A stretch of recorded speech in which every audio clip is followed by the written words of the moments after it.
Good. Hello, everyone. Hello, everyone, and welcome to episode 29 of the smobcast.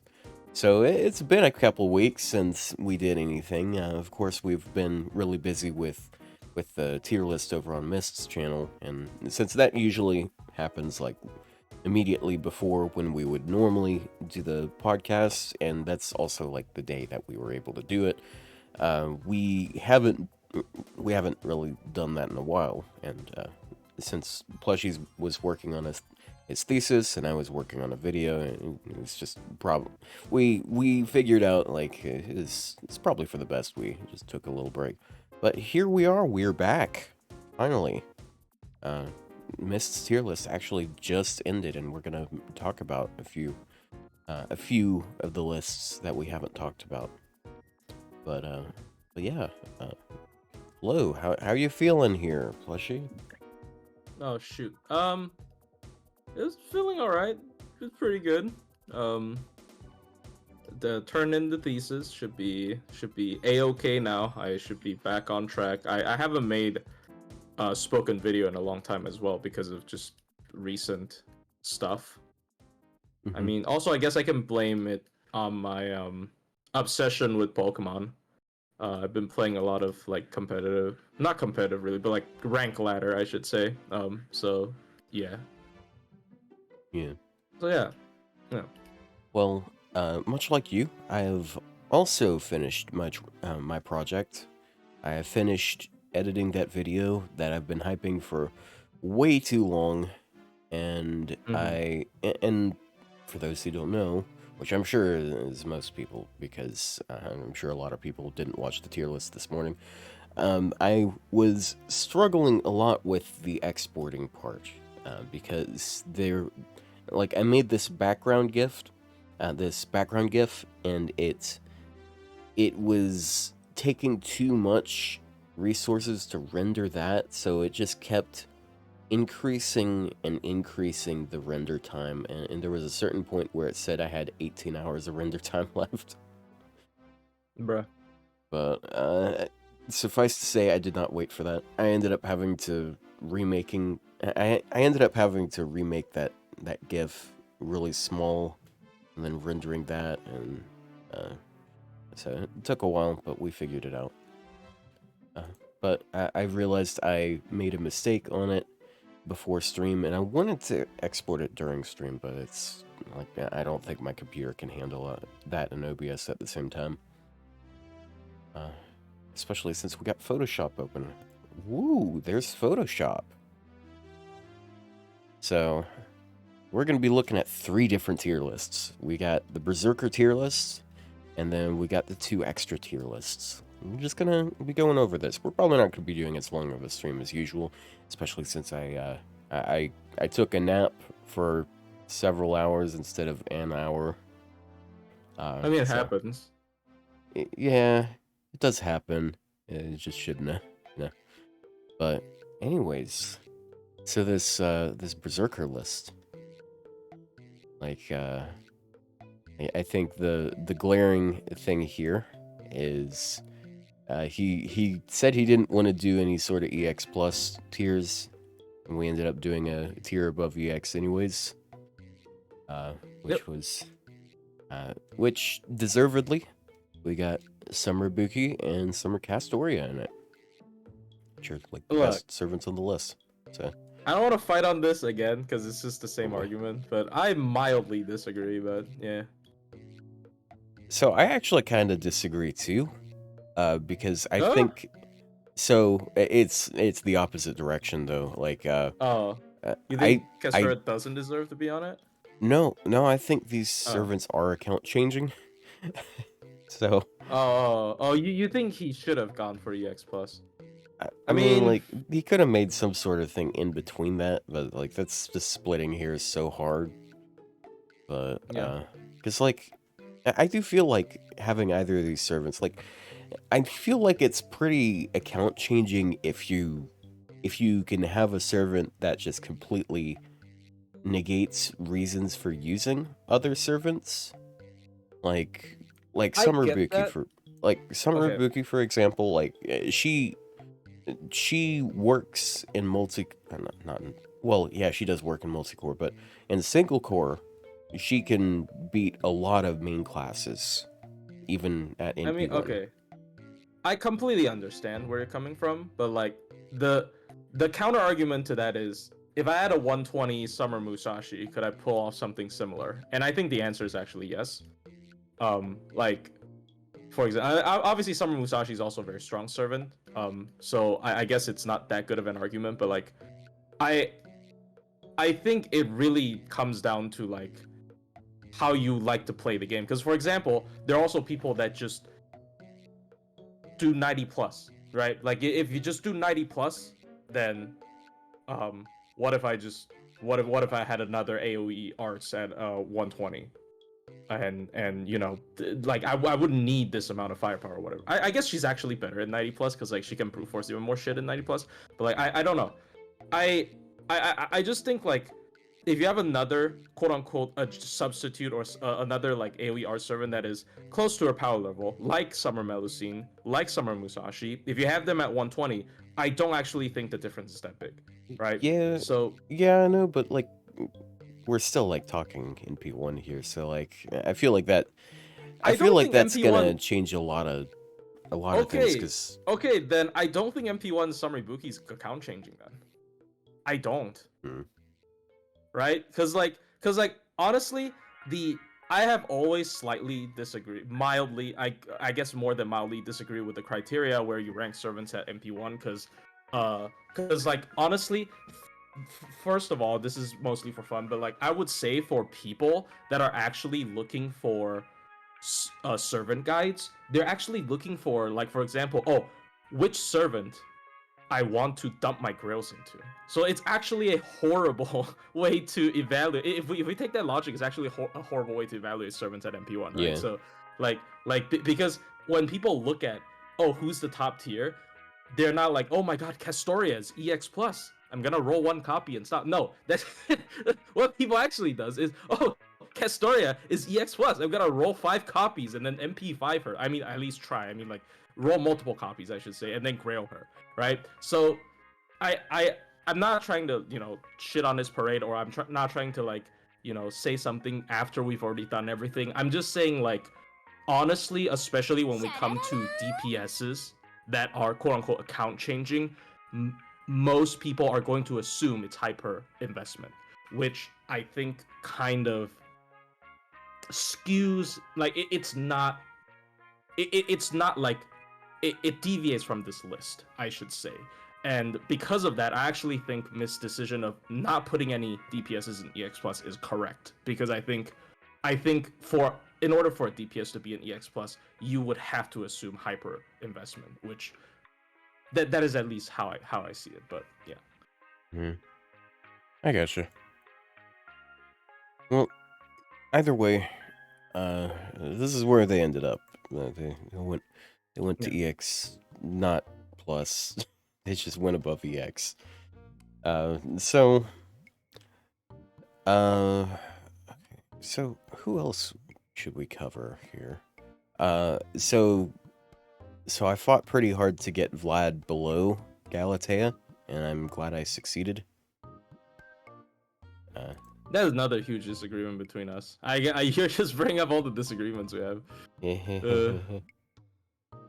Yeah, it's I get it. Like I know the NP upgrade. That's like his biggest carry, but I just value the other things, like the things she brings to the table more so than his NP upgrade. Because like sometimes you don't really need more damage, and you prefer the utility to get past things. I understand what you mean, but I guess this is really down to how you like to play the game. But you know, from like how I like to play the game, for example, you can definitely run into situations where where you don't need some of the utility. Like the utilities are utilities because they are not always useful. They are tools to counter certain stuff. I don't actually think you will ever have too much damage, which is I know a lot of people hard disagree with me on that, but I genuinely think there are almost no cases, especially with recent shit. There are almost no cases where you have too much damage.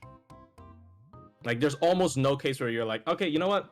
I don't think I need that much damage. Like, almost never, because the HP of stuff is so high. Like, you will never be like, okay, I don't actually need that much damage, because like, okay, you might not like need that much damage, but you'll be like, I mean, it's never gonna be wasted, I suppose. I don't think you'll overflow on damage. Like, you can overflow on MP charge, for example, right? So like that was kind of the BG versus, remember, like in a very older episode, it's like the BG versus case scope argument, right? Like, it is my firm belief that it is a lot easier to overflow on anything else in the game but damage. I think damage is real. Like, I like kill power. I think kill power is like I'm kind of like the opposite of you, I guess, because like if you think a lot of these, like, especially really good utilities are win condition, I think kill power is a win condition, right? So it depends, but Yeah, I understand that. Yeah. I'm not saying I'm right. I'm just like, showing, like explaining why I have these takes, but I understand. Well, yeah, it's just gonna be a agree to disagree here. It's yeah. just comes down to like the things we value in servants. It's yeah, that's just kind of what that boils down to. But let's see. I'm glad that Sei got as high as she did, because Sei is really solid, and I'm glad we were able to make a good case in her favor. Summer say? Yeah. I was actually No, Archer Sei, of fucking course. Oh, Archer. Oh, I was actually the only one that was like doubting that. I think Mist was a firm believer of a say. I sort of question it. I don't have enough experience with her. I will admit. So I think I will take your take, your mistakes better, like, over my own take, because I don't use her enough. Like, I have her MP5, but I don't use her. I have her MP5 because of Kama, but I don't use her enough, I would say. But yeah. I think like for what you want her for, she's pretty solid. I like the mixture of NP damage and crits. Like, that's just like, I'm on my quick kick these days. I just mean, like quick that's servants fair. a lot. That's fair. I also like, it's the same thing with, like, similar to like Shang. I'm not saying Shang Yu's god tier. I just think Shang Yu is very overhated. And he kind of does like he also has the quick MP triple buster deck, and he has like crit centric skills. I mean, obviously the MP is kind of lame, right? Like, the MP doesn't really do much, but yeah. Anyways. Yeah, I gotcha. Yeah, I was surprised he got in B+, honestly. Yeah, Like, I was just like trying to, because I'm a bit of a contrarian, I guess, similar to you. I don't know if you're trying to be a contrarian, but like, I guess we like to make underdogs. yeah, we root for underdogs. Yeah, and it has been my biggest surprise to find out that Koyan Dark was not an underdog. I thought she was an underdog, and then I started looking at Minturn stuff, and I'm like, okay, I feel like I'm underrating her a lot. Like, I tried to paint an underdog story with her, and turns out she wasn't really that much of an underdog, unfortunately. I guess fortunately, but yeah. But we'll get to her later. So very bottom is Eric. He's barely on screen. I don't feel like there's much to discuss with him. Kiyohime went all the way down to D tier, which is pretty rough for her, but understandable. Yeah, she doesn't really do anything. Like, it's just, she has a stun on MP. I forgot what the chance is, but like, she just doesn't do anything, bruh. I think it's like 50%. It's like not. It's not. She doesn't use her NP enough for it to be that low a chance. She has a really good arts card. That's literally all like all the positive I can think of for her. Her arts Well, card is she really also good. has a really good quick card. It's like 4 Yeah, I something, guess. 4 point Yeah, something. yeah. It's the triple buster, like, especially for year 1 servants, triple buster. Or like people with like just one arts, one quick. Yeah, they really like um boosting them. But yeah. Well, kinda. Not everyone, of course. Yeah, not everyone. Yeah. Yeah, but It's yeah, surprising for Berserker to have that. I think year 1 they definitely held back more on the Berserker side. They were like, oh, Berserkers just can't get their MP. Oh, guess what? Who ruined that? Horrible design. They used to actually have a sense of balance. You're like, oh, the yeah. Berserkers shouldn't get their MP easily. You know, let's just make every servant out there like it. Okay, so something I actually touched on in my video, which will be out within the next day. One of the things I touched on was like Black Grail is kind of ridiculous because like it was really I'd say it was really balanced at the start of the game because it's like you're starting from 0. It's hard to get your NP from 0 charge, and like you got a huge boost in your NP damage as a result. But like there was a cost to it, and there was debatably good draws or benefits for it. But now these days, now that we have double Castoria, like Black Grail is like mandatory because you can 0% on basically everything now. Yeah. It's kind of the norm. So Black Grail's just kind of scaled too well over the years because it's so easy to make up for the problems with it these days. Yeah. Black Girls was Kintoki, right?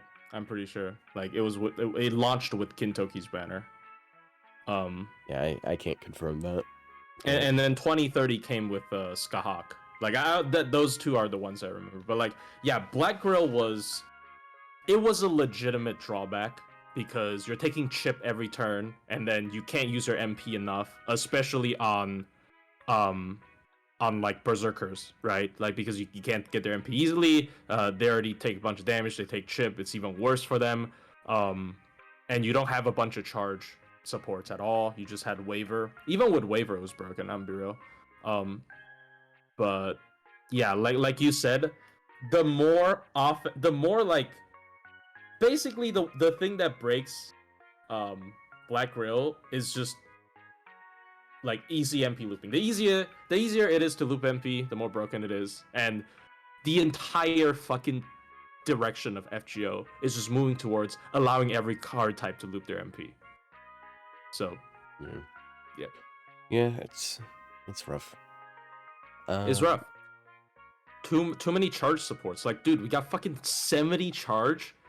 70 charge on a nuke support. Like, can you imagine that? You remove Oberon's third skill, he's still gonna see so much play just because of 70 charge. Like, it's so stupid, right? Yeah. Like every meta support at least needs 50 charge. You got people like Castoria who technically charges even more than 50, right? Because of the spread 30. You got Summer Castoria who has just 70 charge, right? That can target people. You got people like, dude, people didn't even bat an eye the fact that Cool Khan has targetable 50 battery. Like, it's just such a fucking normal thing to have at that point, which is like, oh, you know, it doesn't matter, he's gonna put it on himself anyway. Like, it's so dumb. Like, I like how the game plays now because I like hyper offense, building a team mirror TA, but like honestly, it very much breaks the balance of like vanilla FGO, or like I guess you can't really say vanilla FGO because it's a live service game, but like back in the day FGO, there were and a lot of things were balanced around that. A lot of the classes were balanced around the fact that, oh, I'm not gonna let them get their MP very easily. Yeah. Speaking of the game way back then, okay, I've been having a lot of fun. Hold on, I gotta sneeze. Okay, I sneezed. Ugh. I've been having a lot of fun in the comment sections for these these tier lists as time went on, and I've been scrapping with a bunch of people. But so there was one person I had a conversation with. Basically, their argument was Mist should care more about what like people in the YouTube comments are saying about it, because like they're using that as a point for in Spishtar's favor, because there are a lot of people speaking against her being a lower rank than expected, which we'll get to soon. And one of the like my counter argument was like, most of the people in these comment sections don't know the game as well as us, and that was the wrong argument to make, apparently, because apparently I was just trying to tell them all that, like, you guys are bad at the game, I'm good at the game, which, like, I wouldn't. That is why I am more reserved on this kind of stuff, because people get ticked off the wrong way. They get rubbed the wrong way, I should say, whenever you try to sound like an expert on something, because they're like, who are you to talk, right? Like, yeah, yeah. Like, I gotta preface, like, this is a single player game. If you're good at this game or bad at this game, it doesn't fucking matter at all. It's just in that situation, in that context, I felt like that was a pretty important thing to point out. But part of the reason, so they were upset because this person had been playing the game a long time, apparently, like around Scotty. That's the implication I got, that they started around then. And there was, like, towards the end of the conversation, like, so I was, like, making the point of, well, we don't really play the game in the same way. We, like, challenge ourselves more with stuff. And it's like, okay, that's just content creator stuff. But he was arguing, okay. He was arguing that he had people like him, people who played the game way back then, had it worse than people now, and that invalidated our experience these days. I started way before Scotty. Like, what the fuck are you on? I started on NA launch. Yeah. Like, what the fuck is he on? Yeah, that was. I thought that was just kind of a funny thing, because, like, I wasn't arguing inexperience as, like, not being a good quality, like a valid quality, just like some sort of objective metric. I wasn't arguing that because I'm new to the game. I was arguing it because there are other people new to the game. I mean, I started back like when NA was in Moon Goddess. That was way back then. That was like years before Scotty. So, like, I wouldn't be surprised if I started before that guy. Like, this also doesn't matter, right? Like it doesn't matter. Like, I started NA since long. Like, okay, like, with this kind of shit, do you know how big of a flex I can have? I have the pre-release login Saber Lily. Damn. I have the Saber Lily that you get from, like, pre-registering or whatever, right? Like I had the Saber Lily that was just MP1 for the longest time before Saber Wars, right? So, like, it doesn't mean shit, because I feel like I only started to actually know about how to actually play this game from, like, year 1.5 at least, or year 2, right? I had no fucking idea what I was doing. I was just trying. I mean, people miss those times. Like, some of my viewers miss those times, because I was, back in the day, I was just trying to make Carmilla work. I didn't care about anything else. I was trying to make Carmilla work in everything, right? And then, you gave up. And then I started to look at other stuff, and then I fucking gave up. So,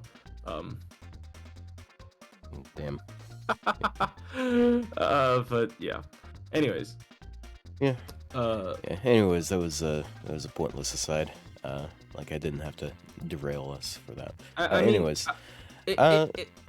It's just, I would say, you know, like people have to be, not people, we shouldn't use that kind of language because there's nothing good that can come from it, because they would just say, oh, you know, this guy's trying to sound like a smartass, right? Yeah, Like yeah, especially with and FGO. I didn't really want to come across as a person that was like arguing that. It's just like he was trying to get Miss to care less about what we were saying and more so about what random people in the YouTube comments were saying, and it was just like at that I point think I took it a bit personal.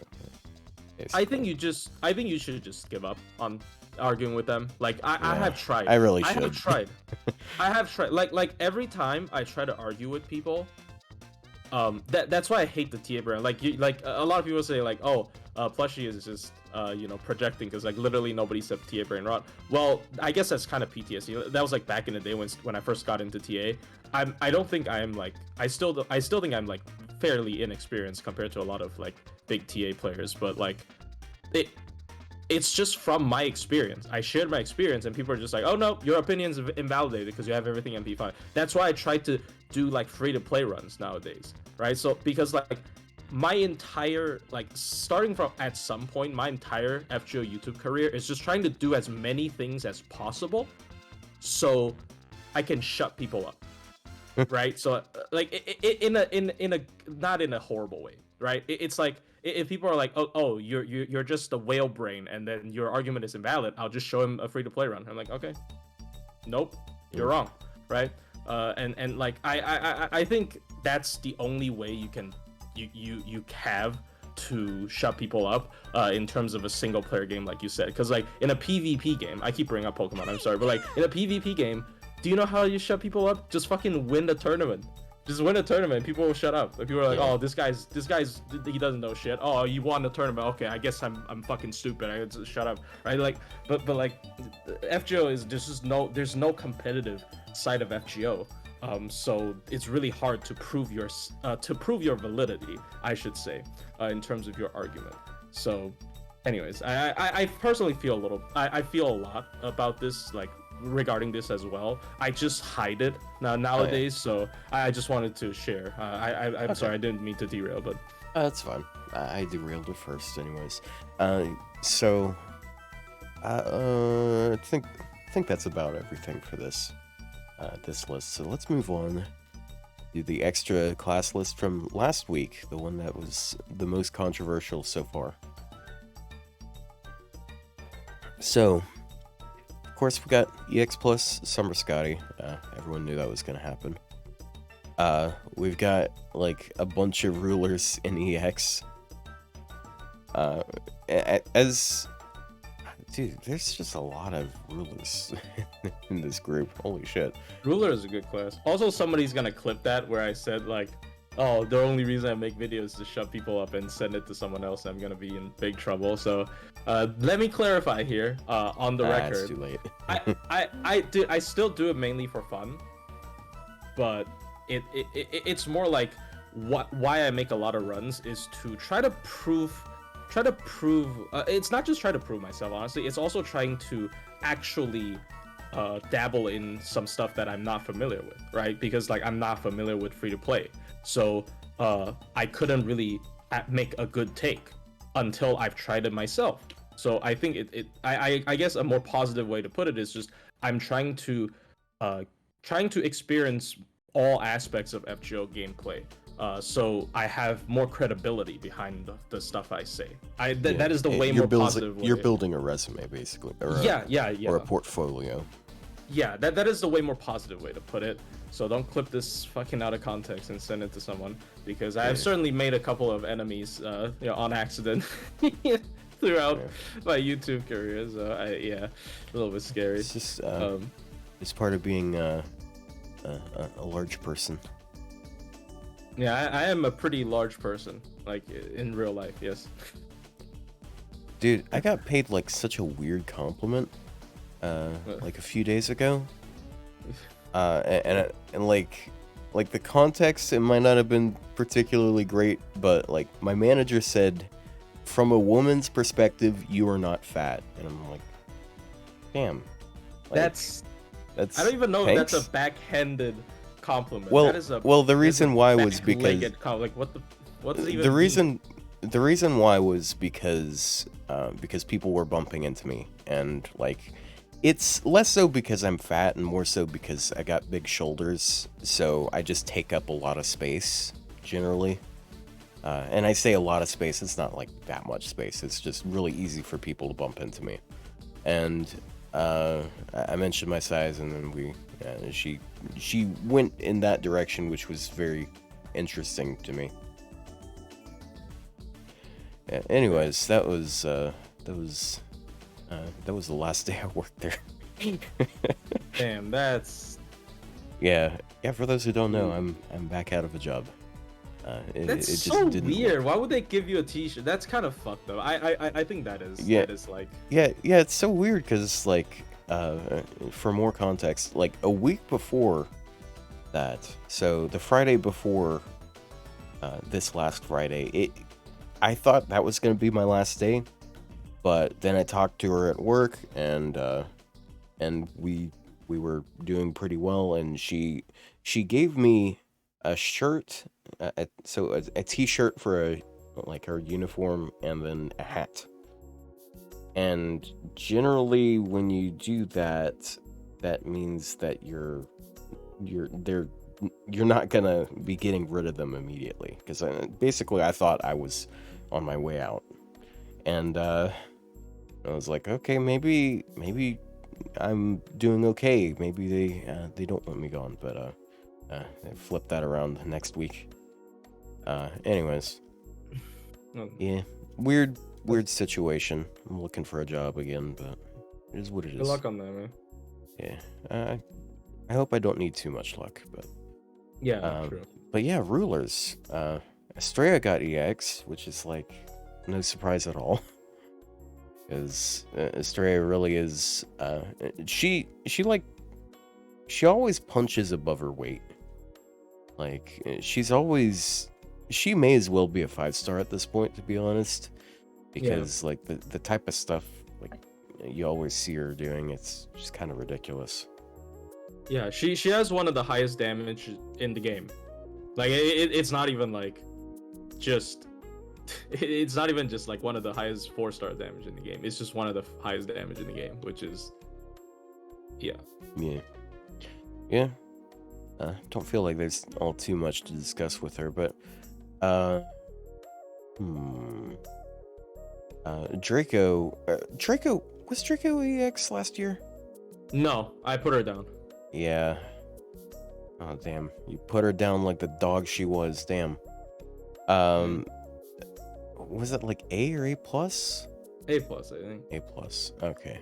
Well, I'm glad that you had that change of heart, because Okay, I'd say she definitely is EX, even if like mostly it's the class. Still. like the thing with that, right, is I was so convinced that they're gonna fuck her over by just I don't know, like I was so convinced that they were just going to Start what was spamming it gonna extra classes. yeah exactly, and it's like it just feels so like obvious, like there's no way they let this character get away with it, you know, like it's just, but the character just fucking got away with it, which is crazy. Anyways, Yeah. Um. So.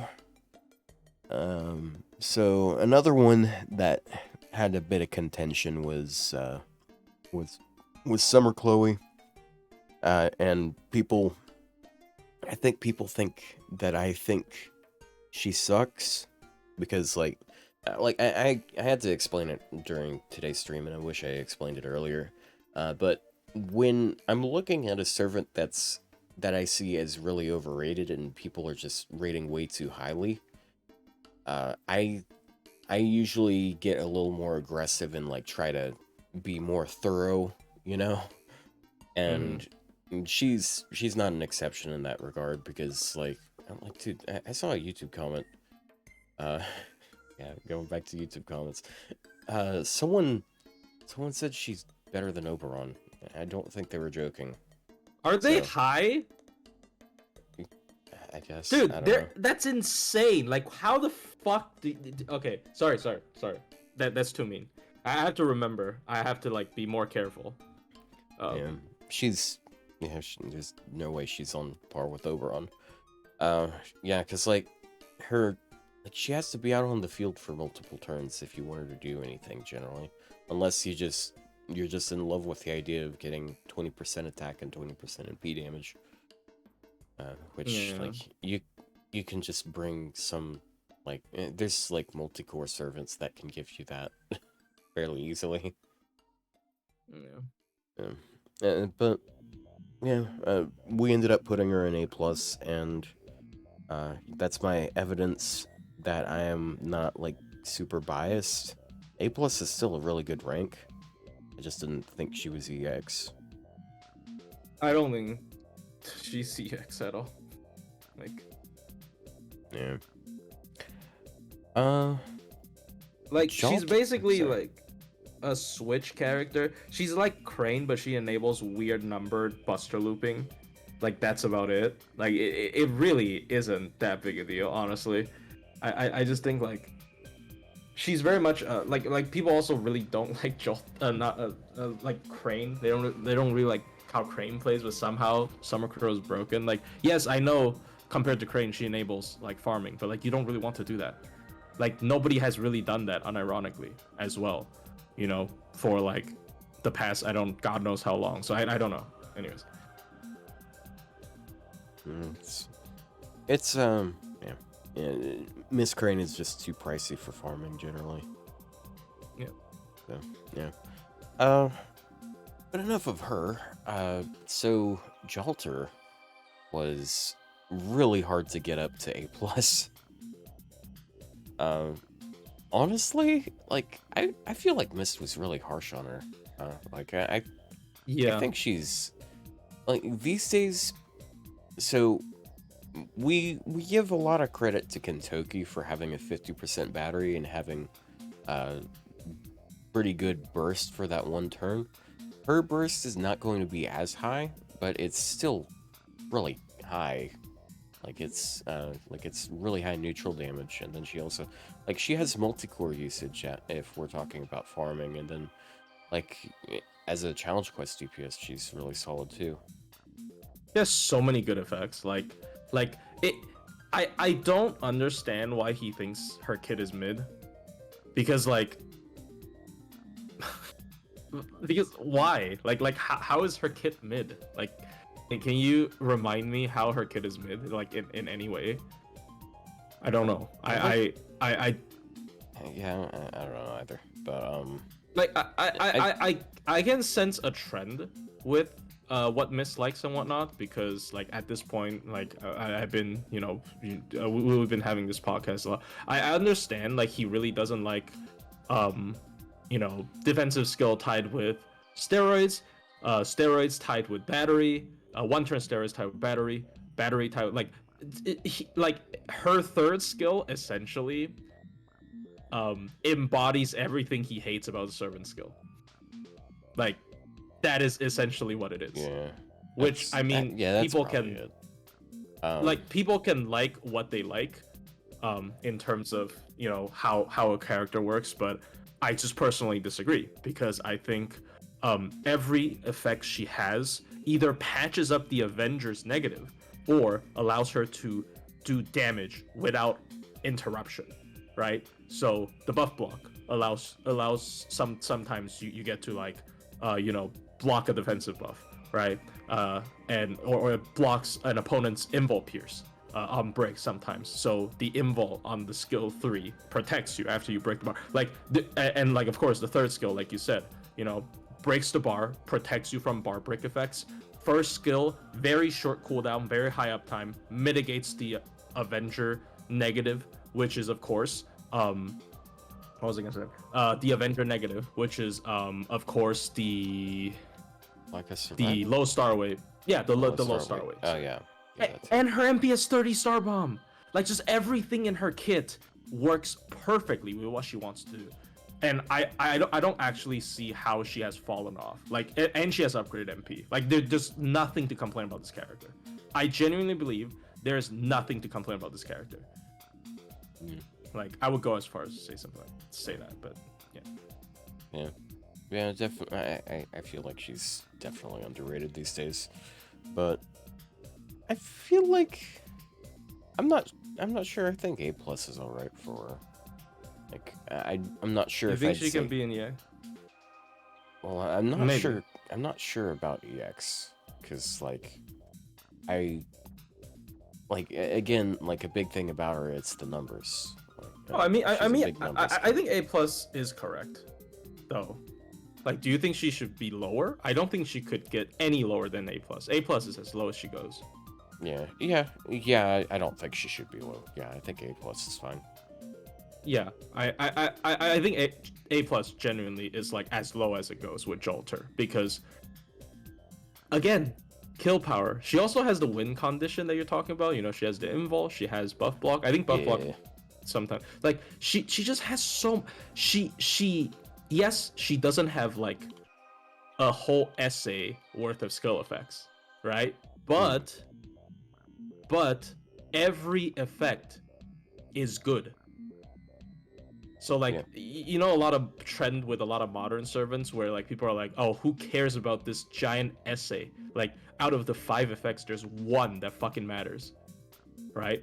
So like, Jolter is just, oh, I only have 2 effects per skill. I mean, that's a lie, but like, I'm just making an example. I only have 2 effects per skill, but all of these effects are good.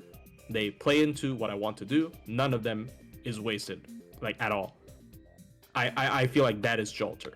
That is Jolter. She is the embodiment of pure offense. She also has enough defense just to protect her for long enough that she can dish out all the damage that she can, which is why I think she is just so good, right? I don't even have her, dude, but I think she's just I used her. I don't always borrow like a hyper copy either. She's just that solid. Like, what are you gonna do about it, right? So I don't know. So this image I got on screen, this is exactly why people were pissed off by this tier list. It's all encompassed in this Space screenshot Ishtar. right here. Yeah, because you got Summer Kama up here, you got Spishtar down here, and you got Janako there. I'm surprised no one talked about Marie Alter with the comparison, but Somebody in my server did bring up Marie Alter, but I genuinely think, like, okay, I literally said it during the tier list as well. Like, if we're talking about practicality, I think Space Ishtar could just be on the same tier as they are, because like most people's use cases for them is the same, and all of Space Ishtar's shortcomings doesn't matter because Castoria is like a very horribly designed character that just patches up every like weakness a character has. So like, a character only has to be a good beat stick in order to fit well in a arts team, right? So I understand in practicality, Space Ishtar is like on the same tier as like every arts looper because they're just boring as they're like the fucking most boring archetype in the entire game. But like, if we're going into nuances, I truly believe Space Ishtar is just very mid. I know I literally talked about how like I think kill power is important, right? And why'd you suddenly do a 180 and then complain about Space Ishtar lacking? You know, all she has is kill power, and her kill power is better because she has ramp up MP. I don't think her kill power is like that much higher than other people. You know, like, I don't think it's warranted. Even then, like, if we're talking about ramping damage, Summer Kama literally does that better. I mean, if we're talking in farming, not in farming, of course, but in in a farming, challenge no, quest. yeah. But It like, really if is we're just... if we're talking like a challenge quest setting, I don't really see much positives to her beyond that, because she has like the one-hit invuln, and that's basically it. Like, she does have the flexible card types and all, but most people are just gonna go with arts anyways, so like, she doesn't get much out of that. Like, some of you guys don't understand with Marie Alter as well. I personally don't consider Marie Alter's third skill as a skill. I put her there just because of her skill 1 and skill 2. Sorry. Like I know max like Marie Alter does want maxed out append 2 a lot more than Space Ishtar, but I literally like barely consider it. I think her third skill is honestly really dog shit, especially in today's arts team. It's just so like the invol's not even permanent. Like why, right? So I genuinely think her third skill is bad. Like which is not the case with Auto and Mist, but like I genuinely think her third skill is fucking dog shit in like actual arts teams, right? But like still, I think she has a couple interesting things that put her slightly above Space Ishtar. I mean, they're just very close. They're just all the same character. Like that's literally why I'm so disappointed with Marie Alter. Like they're just so boring, right? Like at the same time, and like I hate comparing AOE Arts characters. I fucking hate it. Every time I do like a FGO hot take, I dread rating an AOE Arts server because every time I have to put like a looping comparing however short it, I have to put a fucking looping comparison section into the video just by principle, and it is the most boring garbage that I can possibly do because you can literally read that up in a spreadsheet. But just because I don't want to take out the people's spreadsheet, I have to do my own calcs all the time with the bot. So like I just fucking hate it. Anyway, sorry, There's a bit of a rant there, but that's fun. Yeah. But yeah, that's the 3 of them. Well, technically 4 of them. I never think of Nitocris, to be honest. Like, I forget she exists. I think Nitocris actually has, at least to me, has a lot more use cases. I understand that's not the case for everyone, but 100 battery charger with insta kill is just way like you can just slot her into some shit and then she will work, like non-traditional arts looping. But I understand in terms of traditional arts looping, she's actually worse than most other options. So yeah. But I think Nitocris is the only one that's actually not as boring because like in terms of like farming comps at least, it's not as boring, but still very boring. I don't like this archetype, and like they keep putting good character designs in that fucking archetype, right? Like I think Space Ishtar's double sword like is really cool. The first ascension, I think the first ascension edgy Space Ishtar, I think she's really cool. Summer Kama I think is really really cool, of course. Marie Alter really cool with the guillotine aesthetic and the goth aesthetic, right?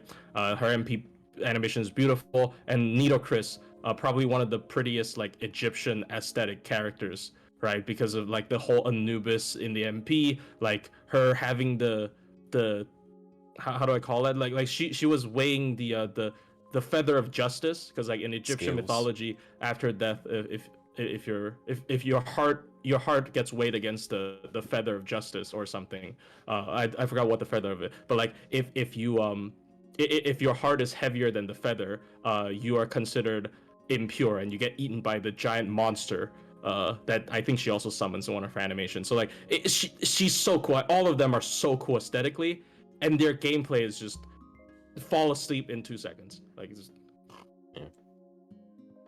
The one thing that kind of bothers me about Marie Alter, she has some voice lines where you can tell this is the person that voiced Kiyohime. She just sounds like Kiyohime at times. I mean, it's the voice actress, of course. Dramatic. I mean, like when you try to act dramatic, it's Kiyohime. Is it in first ascension, or is it in like actually a later ascension? I only use her final ascension, so yeah, it was in its final ascension. It's just sometimes you can like kind of hear it. Yeah. So Janako is another interesting one. A lot of people were not on board with that, with her being an A+, but like, I think she is genuinely a pretty solid support. Like, she has so many good supportive effects these days. Like, targetable invuln, then she has her own taunt, is battery for the team, and then if you're looking for damage buffs, like she's got 20% attack, she's got 30% MP damage for 3 turns, and then 30% anti-lawful. That's a lot of buffs that you can get some usage out of, and it's not like she's particularly hard to use. And then she makes stars for several turns. Like, she has a lot of effects these days. And the thing with that, right? Like, is did everyone agree with Santa Martha in A plus? They did, right? I'm pretty sure they agreed. Santa Martha was an A plus, right? Or EX A plus. I wanna say we put her in EX. I can't remember. Okay, then that's even weirder. So like, so y'all Yeah. agree Santa Martha is an EX. Yeah. So, So just because she is the best anti-divine support, she's actually just okay if it's not against divine. She's just okay. You would actually not really bring her if it's not against divine in most cases. So, sometimes I bring her in like free to play comps, but still, like most of the time, if it's not divine, you will not bring her. That's literally the same with Janako. Like people are arguing, like, oh, but what if I'm not fighting lawful? Literally exact same logic. If you're fighting lawful, she's the best support. Where you like, that's just simple logic. It's the exact same thing. I don't know why people are. It's so difficult for people to understand Janako. It's just literally the same shit, right? So, anyways. yeah. Yeah. Um, yeah, also, I think another point of comparison with her is Nocnaria. Because, like, there's a bit of wonkiness with Nocnaria, Oh, like with the skill skill seal? seal. I think And Jinako's then, only one turn, right? yeah, and you Hmm. can also cleanse it without, like, losing a bunch of buffs. She's Yeah. less awkward than Nocnaria. She doesn't give as many buffs, but, like, Yeah. if you look at Nocnaria, it's just, like, offensive. That's That's 30% basically it. defense. Actually, it makes her servants quite tanky. I Oh, find in like for welfare okay. plus low star only comps I've brought like 30% defense up Yeah, does kind yeah, of go a and long then way. also But I there know is what the you mean. stun. Yeah, that is true. It's just like the use, like when people use Nocnaria, they basically exclusively use her for her damage boosting, and Most times, yes. that's basically it. And like if you can rationalize someone using someone for raw damage boosting like that, and like why not for her? Like she has some better defensive effects that can be paired with some good offensive effects. But yeah. Yeah, Yeah, I like just think Janako's... yeah, and then she's also fairly good as a DPS, as I found. yeah, she's not that horrible as DPS. I think like people just there's a lot of these kinds of servants that are not actually horrible as DPSs. Like I mean I don't think she's amazing. I think just other than solo, she's not amazing. But like it's just it's bearable, right? It's bearable. It's just like arts AOE looping. Like yeah, it takes longer, but she also just doesn't die, so it's kind of like whatever, right? Like people just don't like her. I'll be real. People just don't like her. People don't like her as a person. Yeah, it's... Like people literally just don't like her as a person. That's why they think she's bad. Like I think this is honestly it's not that fair of a accusation because that's obviously not the case for everyone. I think people literally just don't like her as a person. Like people genuinely just, oh, I hate Janako as a character, so Janako must be. And Janako used to be really underwhelming and has no role, so she's dog shit. And I cannot accept the fact that she's good now, right? Like I think that is the yeah. I'm actually surprised that nobody had the same sentiment for Voyager. I guess MP upgrades are just way more like straightforward in terms of like buffs, but like Voyager is another character people are just like, oh, it's Voyager, it must be dog shit. So, you know, like I think Jinako definitely falls into that camp where it's like, oh, it's Jinako, she must be dog shit. I don't remember what she got, but like because it's Jinako, therefore dog shit, right? So like, I don't know. So Yeah. yeah. Anyways. I think it's just a lot of people haven't experienced her buff. Yeah. I think that's... I am surprised biggest though, thing because like for... people are saying in chat that they used her and they feel like she's underwhelming. I'm guessing they're just using her as an arts looper, which I'm not disagreeing that her as an arts looper, especially if you're using her to farm, is really bad. But like that doesn't mean anything because that's not what she does, right? Like it's just. Anyways. Yeah. Yeah. Anyways, that's enough of Janako. Yeah, Dante's is also in this small image here. There, we came close to having Ushigozen placed above him, and honestly, the way you put it during the stream. I wish I thought to put it that way ahead of time, because it is a really good point. People give her shit for not being good at farming when that's not really the case. She's a good farmer, she's just not a good looper. Like, Yeah. when it comes to multi-core, she is actually really good for multi-core. It's like, even though, like, generally what you look for with multi-core is servants that can do team buffs. Big battery anti-trade. Yeah, you also sometimes just need someone that does a lot of damage and has a big battery. And that's when she excels, because like I said it the other day in JP chat, like, in a vacuum of all AoE servants, she has the highest damage potential. Unless you're talking something like Romulus, who has to crit like 100 times for it. But I mean, I will say that is a little bit of a stretch, because like obviously, you know, it is trade dependent, but like it would be the same thing of me saying like Tyra has the highest damage potential as a single target. I do think that's unfair. Obviously, Earth servants is a lot easier to hit than than Genji, but it's a lot easier to find her niches, though. Like, you don't have to do both. Yeah. You don't have to do very specific things. You don't have to crit a certain amount of times to get a bunch of damage against.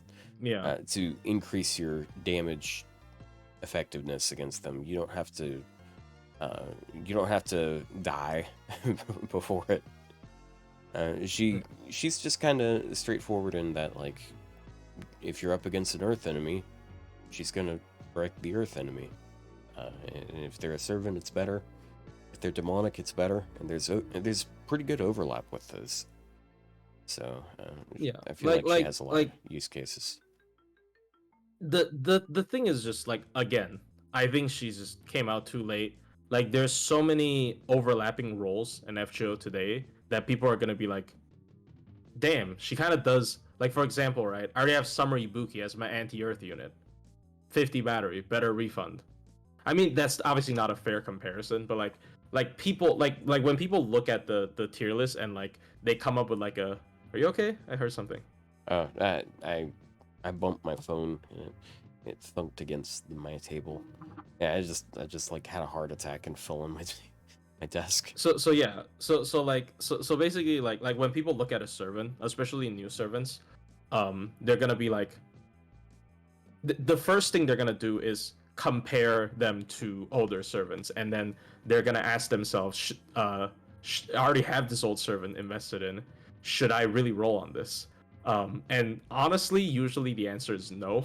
So that is why a lot of modern servants people are underrating. I remember when Summer Castoria first came out, people were saying she's mid. Like, people were like, oh, but her damage is not as good as Kintoki, right? Like, oh, who cares about 70 charge? Her damage is so much worse than Kintoki without trait. So like, what's the point of Summer Castoria? Right? Like, there's a lot of, like, the only servants that comes out that are like people immediately, I guess, overhype, or not really, like people immediately hype up, is servants that really do things that not another character like really doesn't really do. Someone like, for example, Tiamat was because she was doing single core buster looping. I know Melusine does that, but she was doing single core buster looping with numbers never before seen. So people are like, oh my god, that must be broken. Kukulkan has a bunch of fancy shit, and people are like, okay, oh my god, that must be broken, right? So like, but like other servants that are actually like decent, like one Gina, for example, people are just like, oh, it's single target quick fucking foreigner. I have a bunch of single target quick neutral DPS, like who gives a shit? And so they just don't, that's where their thought process stops when they look at a character.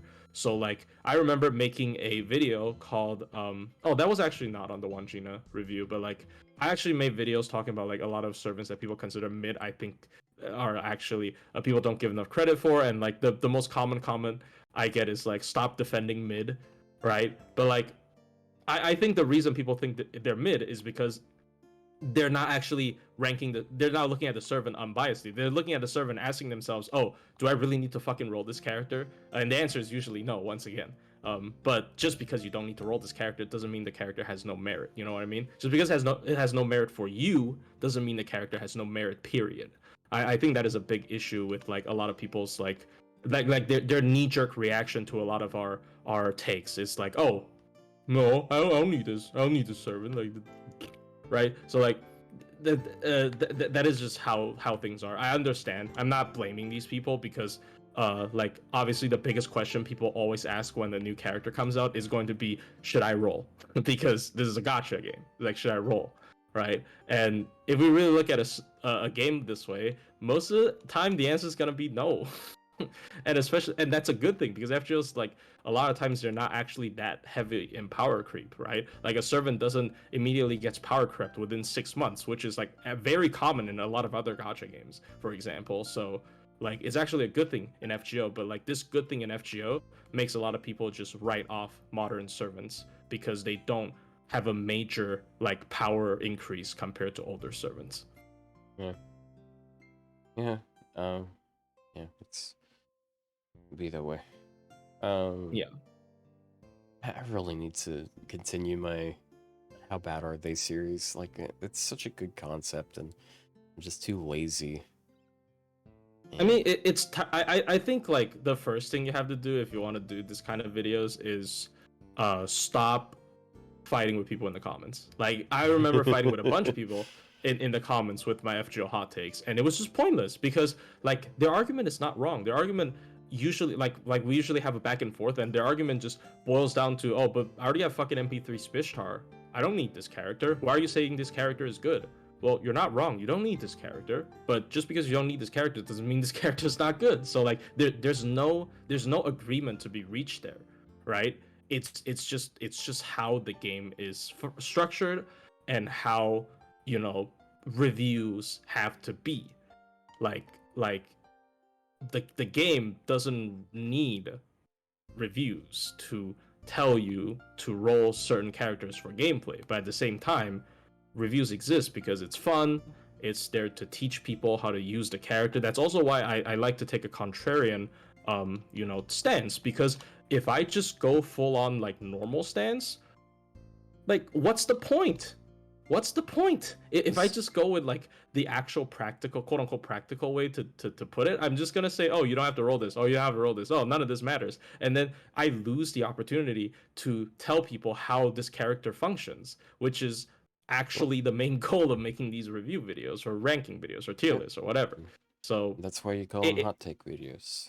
that's why I call them hot take videos, because I don't want people to be like, oh, because Plushie said this character is good and I pulled this character and now I regret it. Boo hoo. Like, don't pin this on me, right? I don't want people to pin this on me. I don't want to be responsible. It's not my fault.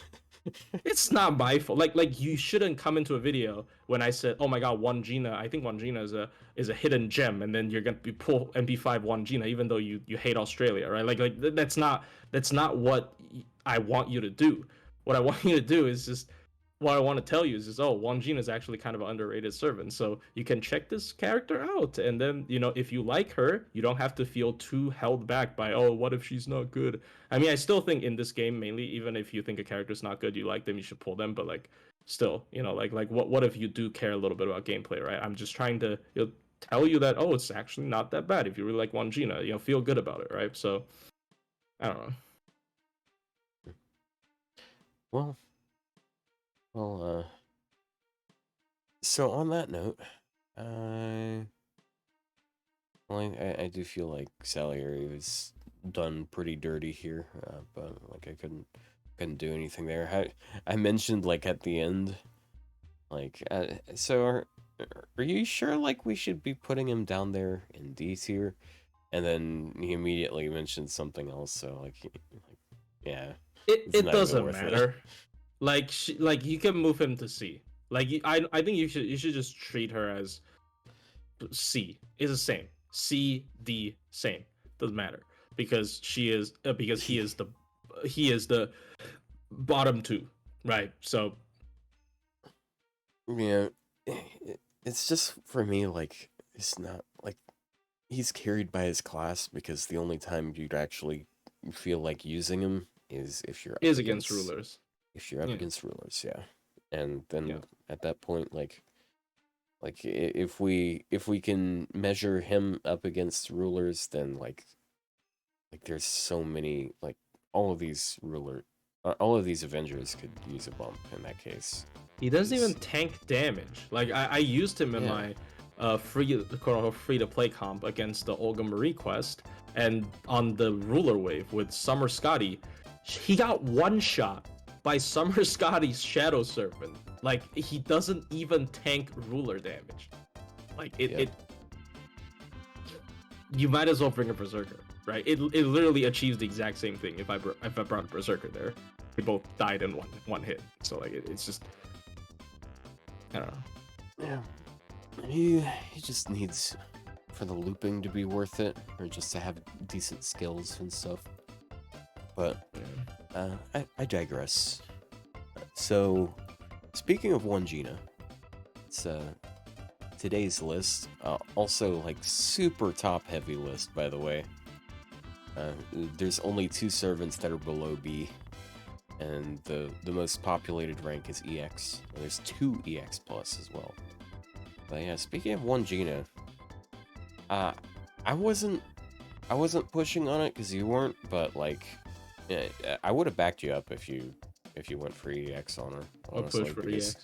She is really solid. And it's just like I don't have a lot of experience with her. It's just like all the stuff she has. It's very straightforward, really good. I don't want to push. It's the same reason with Koyan Dark.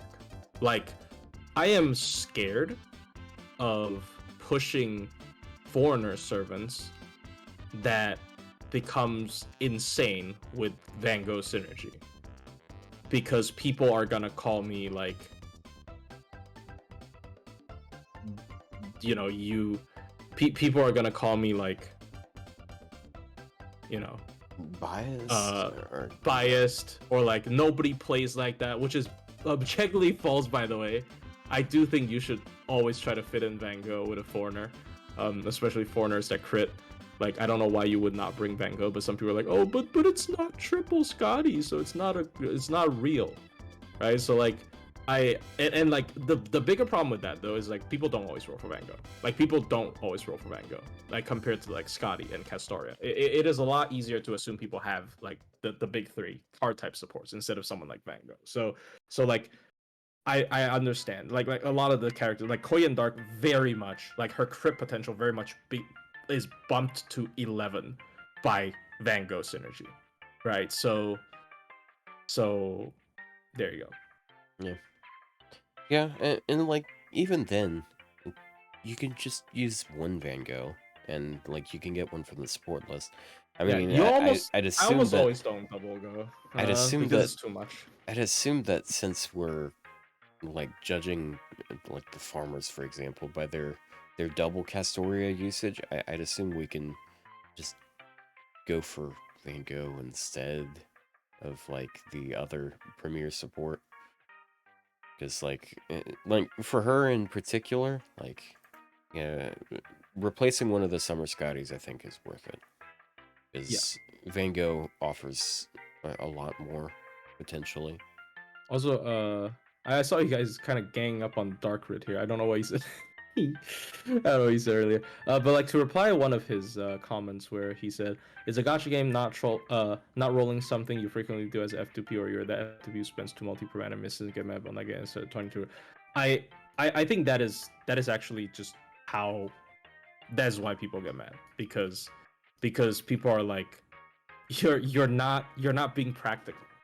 But the funny problem is, I guess I'm just repeating what I said earlier, but like the funny thing is, if you're being practical, there's no point in making any of this.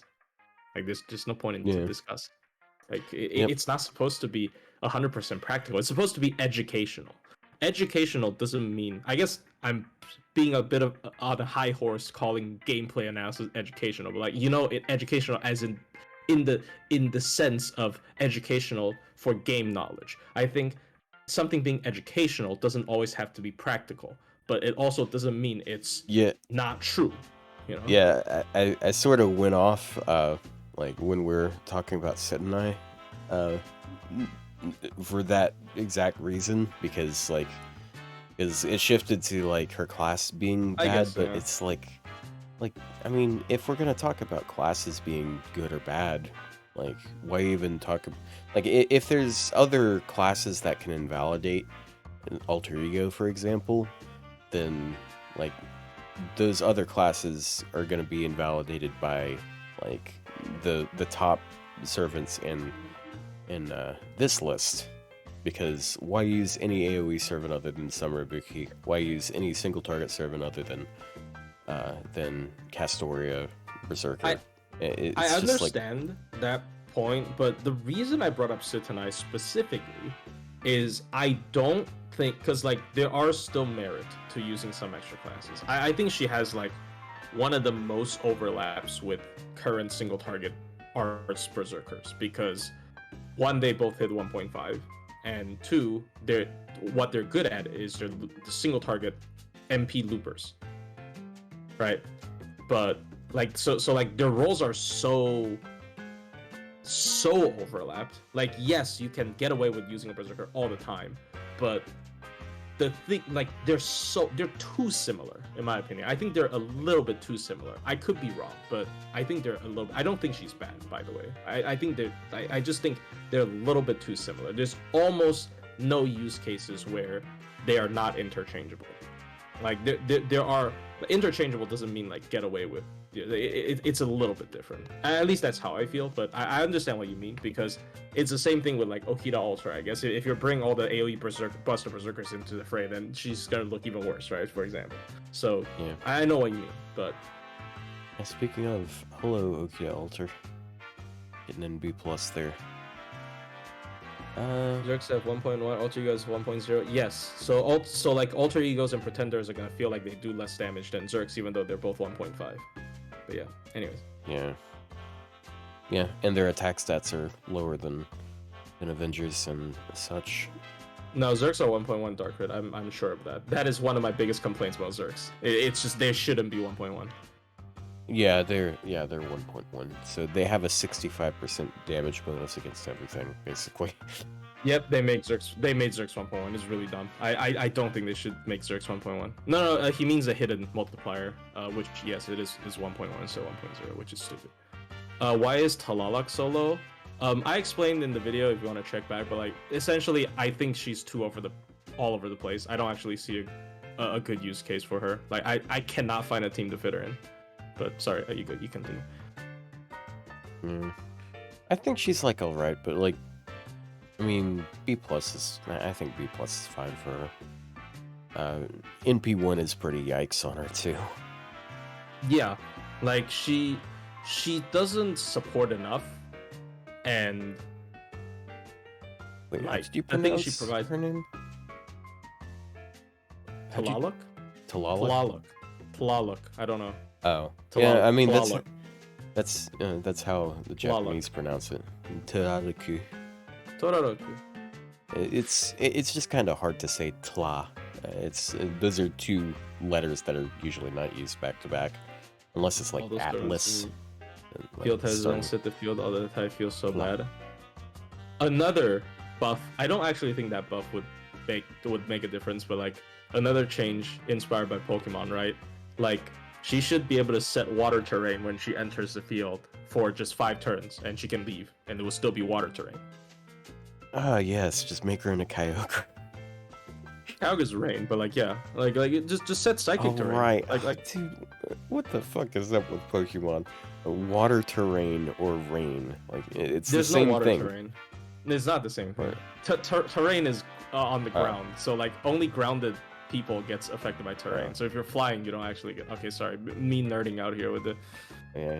Actually, all right, guys, everyone in chat, spam the nerd emoji. This guy is like lecturing me on Pokemon trivia. Lamau. I play Psyspam with Delphox, dude. I'm a psychic terrain spammer. It's really good. Why is Nocnaria so high? Okay, so hear me out, right? 50% attack up for 3 turns, and 20% MP damage up. Team-wide 30 charge. 20% defense down. Stun. Like, she gives so much. Almost team-wide. What?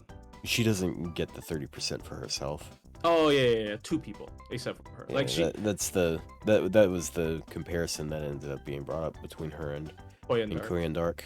Yeah. So they both have they give 30% charge. It's just one of them can actually NP with that. she genuinely buffs more damage than a lot of SSR people, and it's not even like she kills you for it. Like there are cases where she buffs more damage than Oberon on non-busters. Like that does happen for real. But yeah, Yeah. Naknari is really good. Yeah. Yeah, dude, there are so many EX tiers this year. Holy shit. Yeah, Naknari is insane welfare. Like she's one of the best welfares in the game, I'd say, just because of how much damage she can give. Like I refrain from using that term. I think she's actually like budget Oberon. I know they do very different things, but like in terms of huge damage boost, she can handle that a lot. And she doesn't kill you. She can do it for 3 turns. Yes, she skill seals you for 3 turns, but like that's a lot better than Eternal Sleep. Yeah. You know? So Yeah. isn't Yui Shosetsu budget Oberon? No. Yui Shosetsu is a 5-star servant. There are many cases where she's better than Oberon. They're actually not even just for TA. I keep saying for TAs. Just if you want damage for more than 1 turn, she's better than Oberon.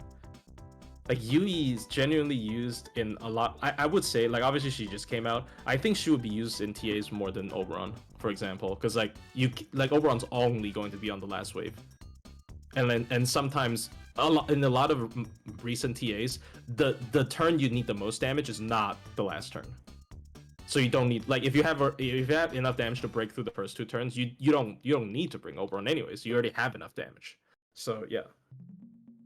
Chat, don't look right now, but right now there is a stink bug sitting on top of you guys. What? So in Georgia, there's these things called stink bugs, which are annoying.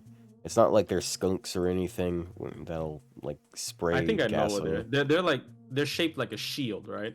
Yeah, those things are super annoying because like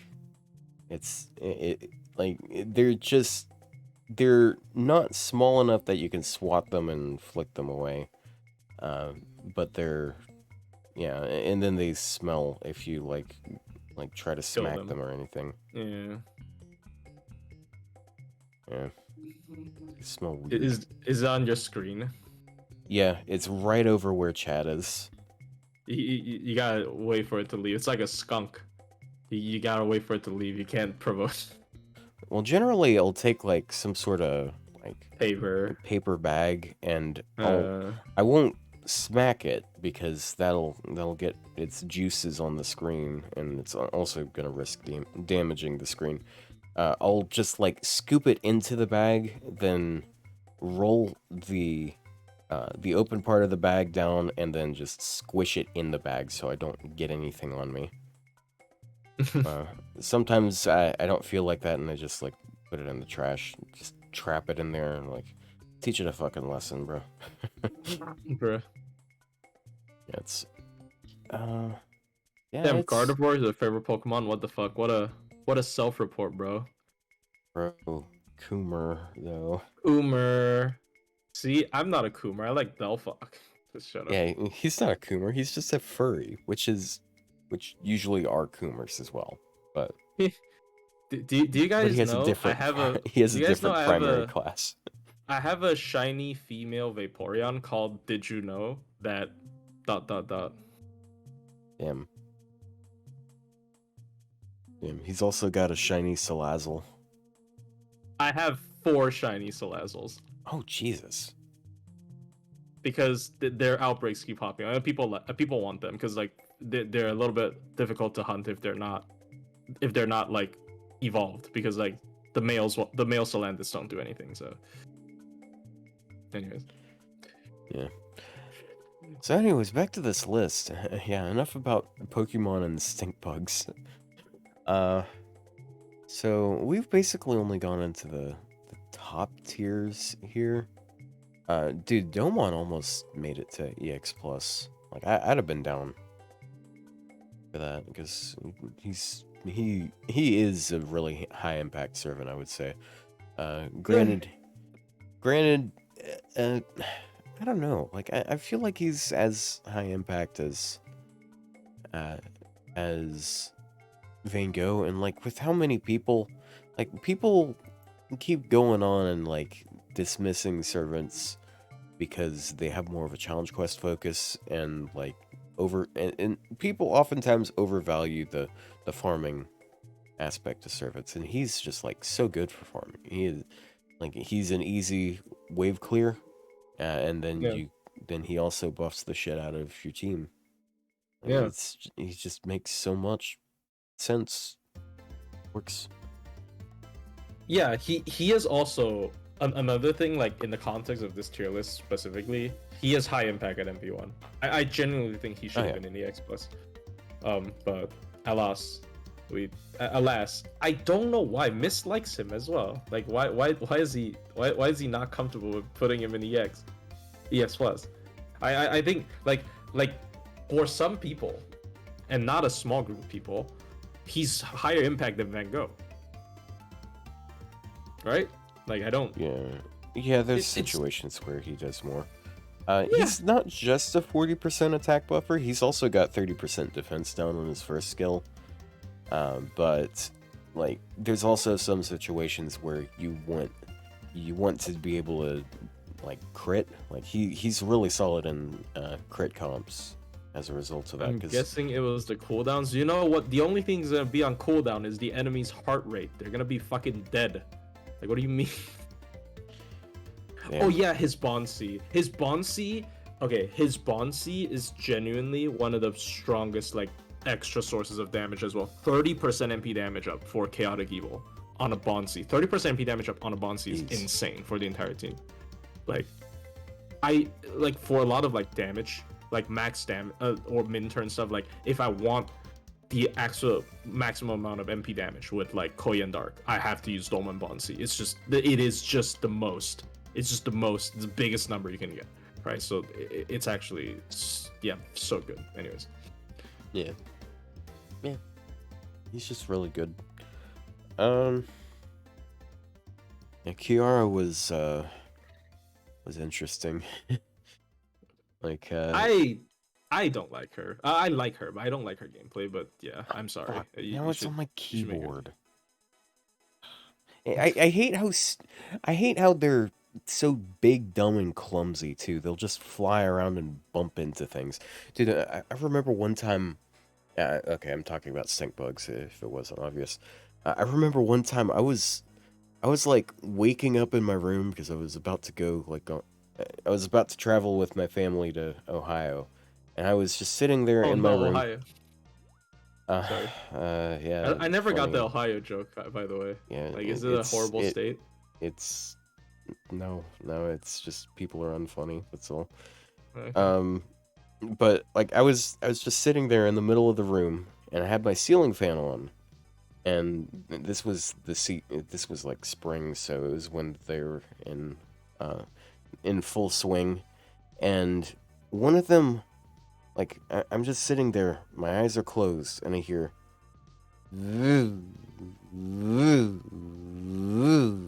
And and for like an entire minute, one of them was just following, like going around with the ceiling fan. I don't know why. That's like, it's the Is most there a light coordinated. in the middle of your ceiling fan?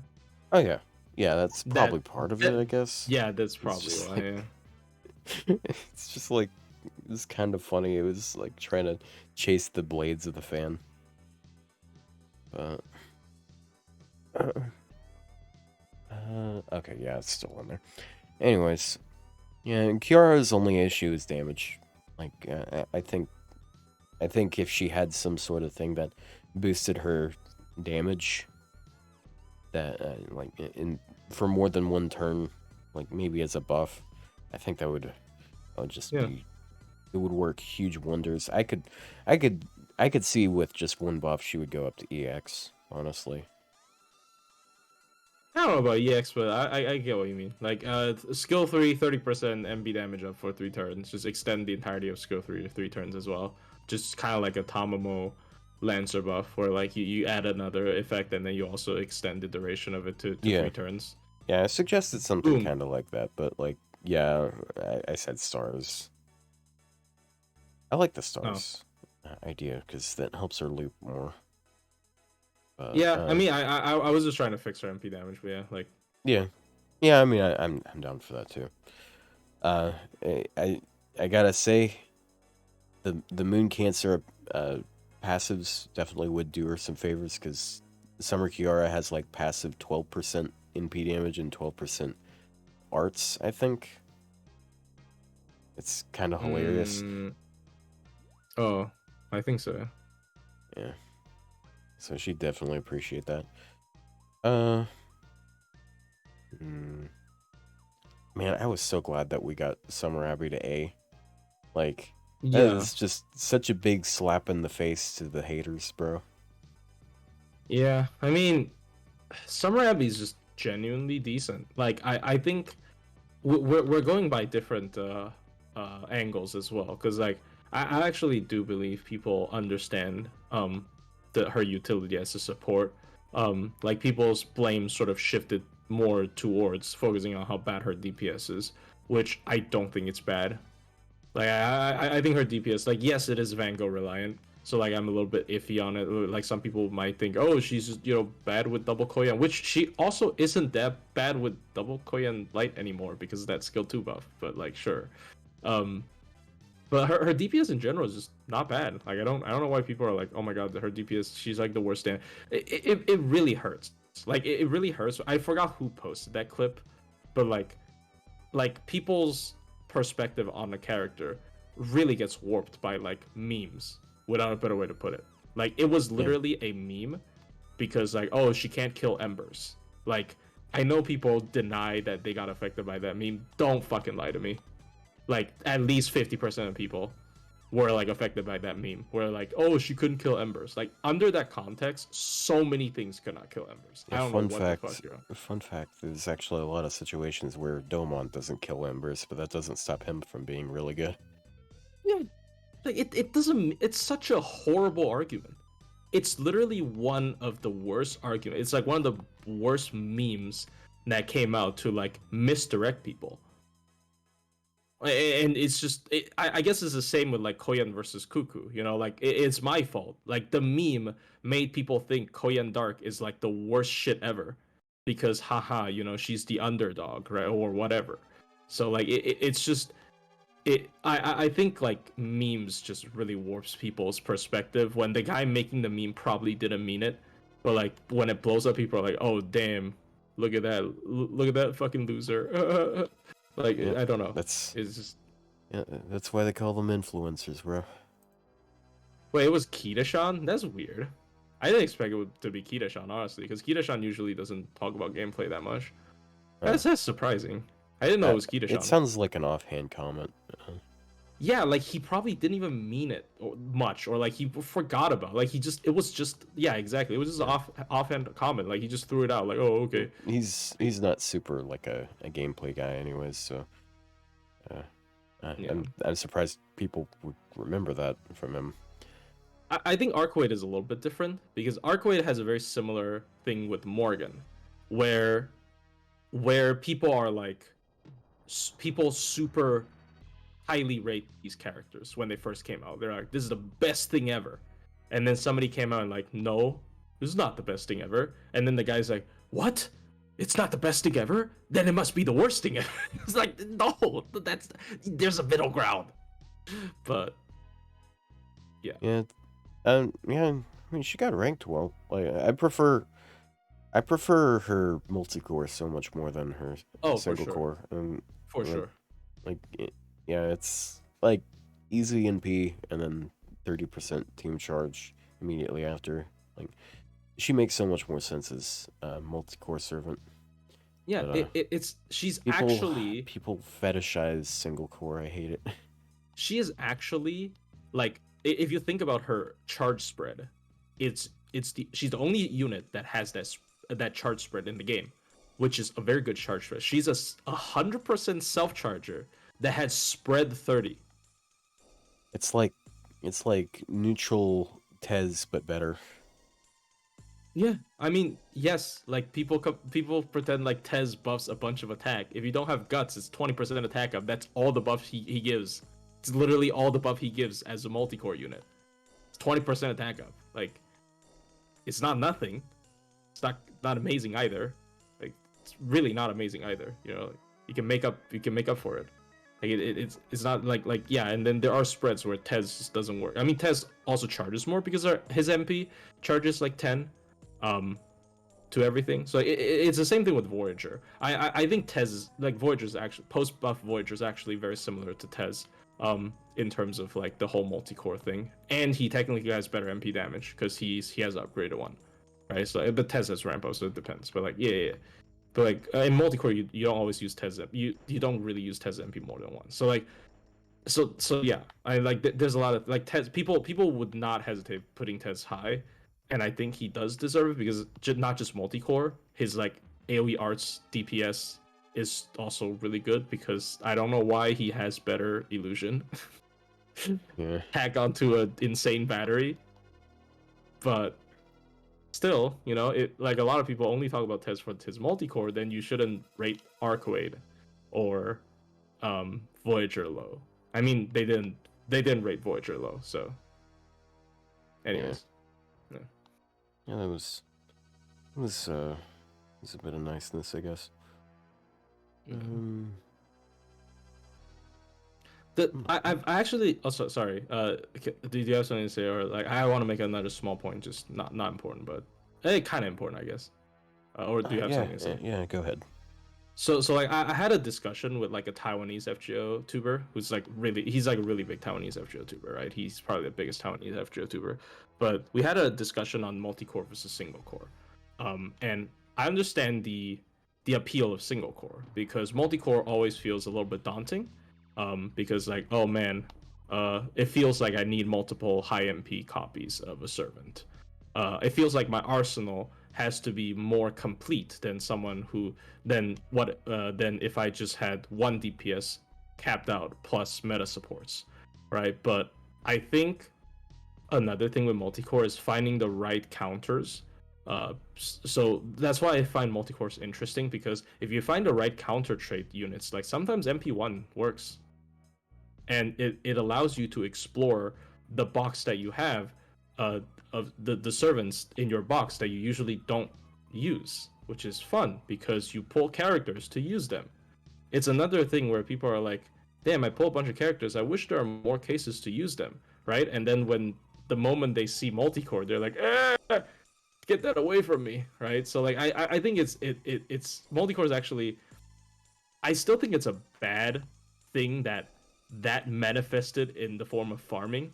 I dislike how, like, you know, encouraging you to explore your box manifests in farming more than CQs, but I'll take what I can get at this point, right? So like multi-core is more team building, more unique servant use cases, more fun in general. It's like whenever I get a little bit of fun out of farming, but Yeah. But yeah, for the most part, I think that's like basically everything I wanted to cover on the list. There's actually some funny edit that I wanted to make a short out of. Maybe I'll just make a GIF out of it and put it on my community tab. But I noticed it while I was making an edit because you know how like if you have one thing sitting on the screen for a bit, oftentimes you'll want to add a slow zoom just so it doesn't feel like really stagnant. I noticed something really funny to me about how Vlad is posed. And I want to do this.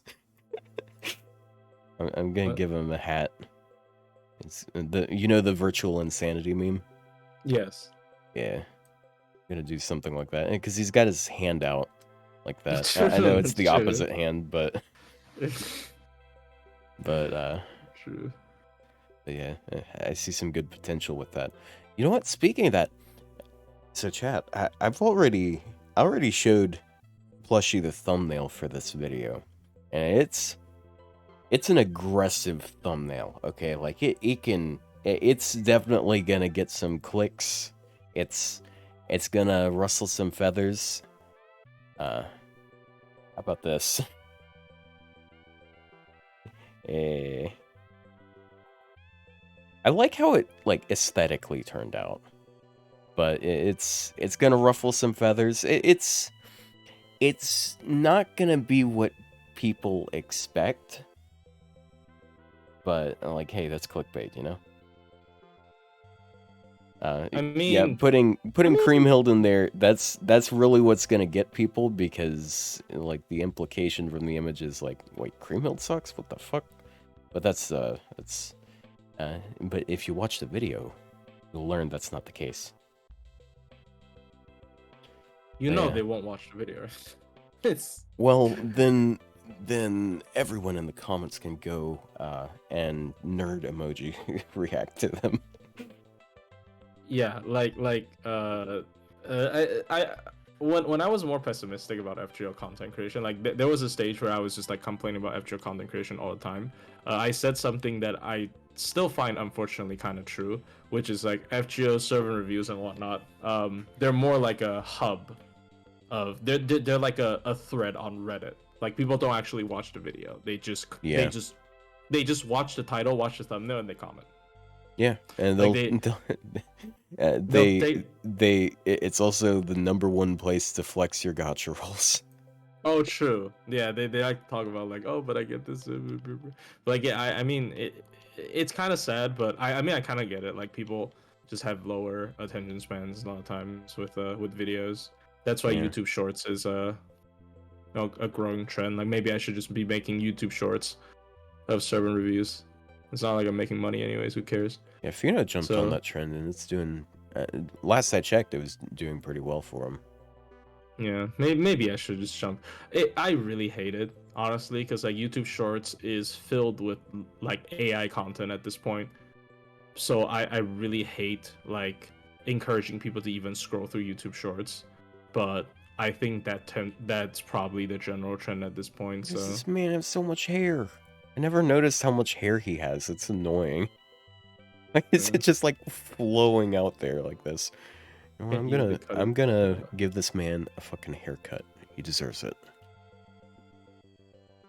Yeah. I feel like today I just cut you off again all the time as well, so I apologize. That's fine. That's fine. But as long as we got something to talk about, you know. Yeah. Like I'm not trying to be like negative. I know like in a couple of earlier like smobcasts I've been like very aggressive and vocal about a lot of stuff, and I'm slowly understanding that will make enemies.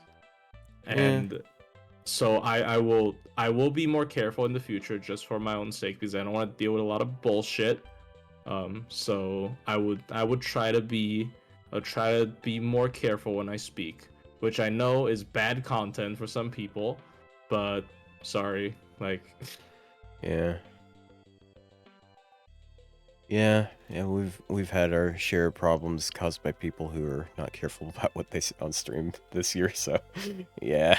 Yeah, it's just like ruffles people's feathers, and now that I've accidentally made some enemies, they're going to I don't know if they're going to do that, because like I would assume most people aren't petty enough to do that, but just to be more safe, like they might try to like clip stuff out of context and then like use to frame me and whatnot, so I'm a little bit scared. Yeah. Makes sense. Oh shit, this is a lot more high definition. It just looks like some large blob on his head. Okay, this looks so much better. Sorry. I'm just doing graphics. AOE Arts Berserkers. Please don't. Aoko is like the perfect chance to add a triple buster caster. Yeah, that would be based. It's like one of the only decks that we haven't had matched to a class so far. I think. Yeah, like can y'all just make a triple buster caster? Like it fits her so well. Yeah. Also, where's the triple arts berserker? Do we not have one? Nope. I would watch Plushie farm a TA for 12 hours. You should join the server then. I do that all the time in VC. I usually get very pissed off though. Like when I can't get the RNG for like 3 hours, 4 hours. I just leave and then do it off stream. I need Alco to be quick. Why? She's the okay. Look, I don't know that much about her. I can't really. I am planning on probably buying Mahoyo on Switch, but like, she like a very explosive mage? Like she's using like reckless magic. But Plushie, your Discord status says don't bother you about MiHoYo games. Yeah, dude, that's actually so funny. I saw a screenshot. I don't know if this is a joke or not. Somebody said, "Oh my God, MaHoYo collab. Dude, does that mean they're adding a Genshin character?" Bro. I mean, they did talk with fucking Dave, whatever the fuck his name is. And nothing came of it so far. To be fair though, like if they decide to make an event based off of that interaction, it's gonna take more than a couple months. They're not going to. It's not gonna happen. Like it's literally just. It's like it's so funny because like I see so many YouTubers, when they post about the announcement, like in a video form, their title is always like, FGO X Star Rail? No, it's not. It's two creators talking about their creative thought process. Nothing would come of it. Like if like not even like Pecora, who like officially became like ambassador and whatnot, like did any like the biggest like thing they did was like Takeuchi drawing a Pecora dressed in Mash's outfit. We're not gonna get a fucking MiHoYo collab event, dude. Plus, what do you want Alco's kit to be? I actually, because I haven't read MaHoYo, I actually don't have particular expectations. I'm just along for the ride in this collab. I know this is a huge, like, I'm happy because people seem to be happy. There are people that are really upset because they think their niche little Type Moon work is being tainted by big evil FGO corporation, right? So like, but like most people are really happy about it. And that's a great event for people to have. I don't have particular expectations. I think she should have the triple buster deck and also like time related MP. I don't know how they're gonna pull off a time manipulation MP, but you know, always welcome for new gimmicks like Bazette. Bazette was such a cool gimmick where they actually went ahead and did it, and look how well that turned out, right? So I think they should definitely have some experimental shit with her, but yeah. Digital. I was just thinking, what if she's the legal save scum? That would be really bad though for most people because they don't care about save scumming. Oh, it's virtual. Why am I saying digital? It's basically the same thing. Like, what if she literally turns back time by a turn? Or like, if you don't have the hand you like this turn, she can trade your current hand with next turn's hand. And then you can, like, for example, you have like the stars and buster crit damage subs for this turn, but you don't have any buster cards. She can borrow the hand from the future and then use it. All right, watch this. That sounds like a gimmick though, because like yeah, I did it. But yeah, also people generally they don't think deck manipulation is that good. Also, like they're usually sacrificing a lot for deck manipulation, like ruler Artoria, right? But like, oh shit, cooldown. True, cooldown reduction is technically time skip. Oh, that's scary if they're gonna give her like even bigger cooldown reduction than Koyan Light. I think that would be a little bit dangerous. Especially, it's not just that having a cooldown reduction better than Koyan Light is scary. It's the fact that you have both her and Koyan Light. So you can reduce stuff's cooldown by like fucking 8. Or some stupid number like that. And it will be like, what's happening? What's happening? But yeah. There's some cool things they could do. I hope they do cool things though. Like if they make her an arts AoE, all hope is lost. I don't think they're gonna make her arts AoE. It just doesn't fit her at all. I mean, okay. Once again, I'm not gonna try to pretend I know her very well, but like, I just think it, like, she's supposed to be like a bit reckless, I'd say. So I think I think arts AoE is like, arts is the this quote unquote skillful, which is so funny. Arts is the skillful card type when it's literally the card type that requires the least skill to pilot. Is it the most Yeah, skillful? it is. It is because in the China version, they don't want English for some reason. So in Chinese FGO, it doesn't say Quick Buster Arts. It says a Chinese word. So it is swift, power, and skill. Swift is quick, power is buster, and skill is arts. Oh damn. Yeah. So arts is technically the skill card type. I guess that makes Yeah. sense. I don't know. I want to say that makes sense, but generally like quick NPs have more so to deal with they're like, so Buster NPs is more like raw force, arts is more magical, and then quick is generally more technique based, like a very difficult skill that someone practiced. Yeah, it's arts, no? Well, Oh, you mean quick? no, quick. It's like, if you Yeah. think about it, you've got like several swords people, like Okida, you got fucking Kojiro, and then Yeah. then you've also got, yeah. Anyways, I'm guessing maybe it's like like technique involved with magic.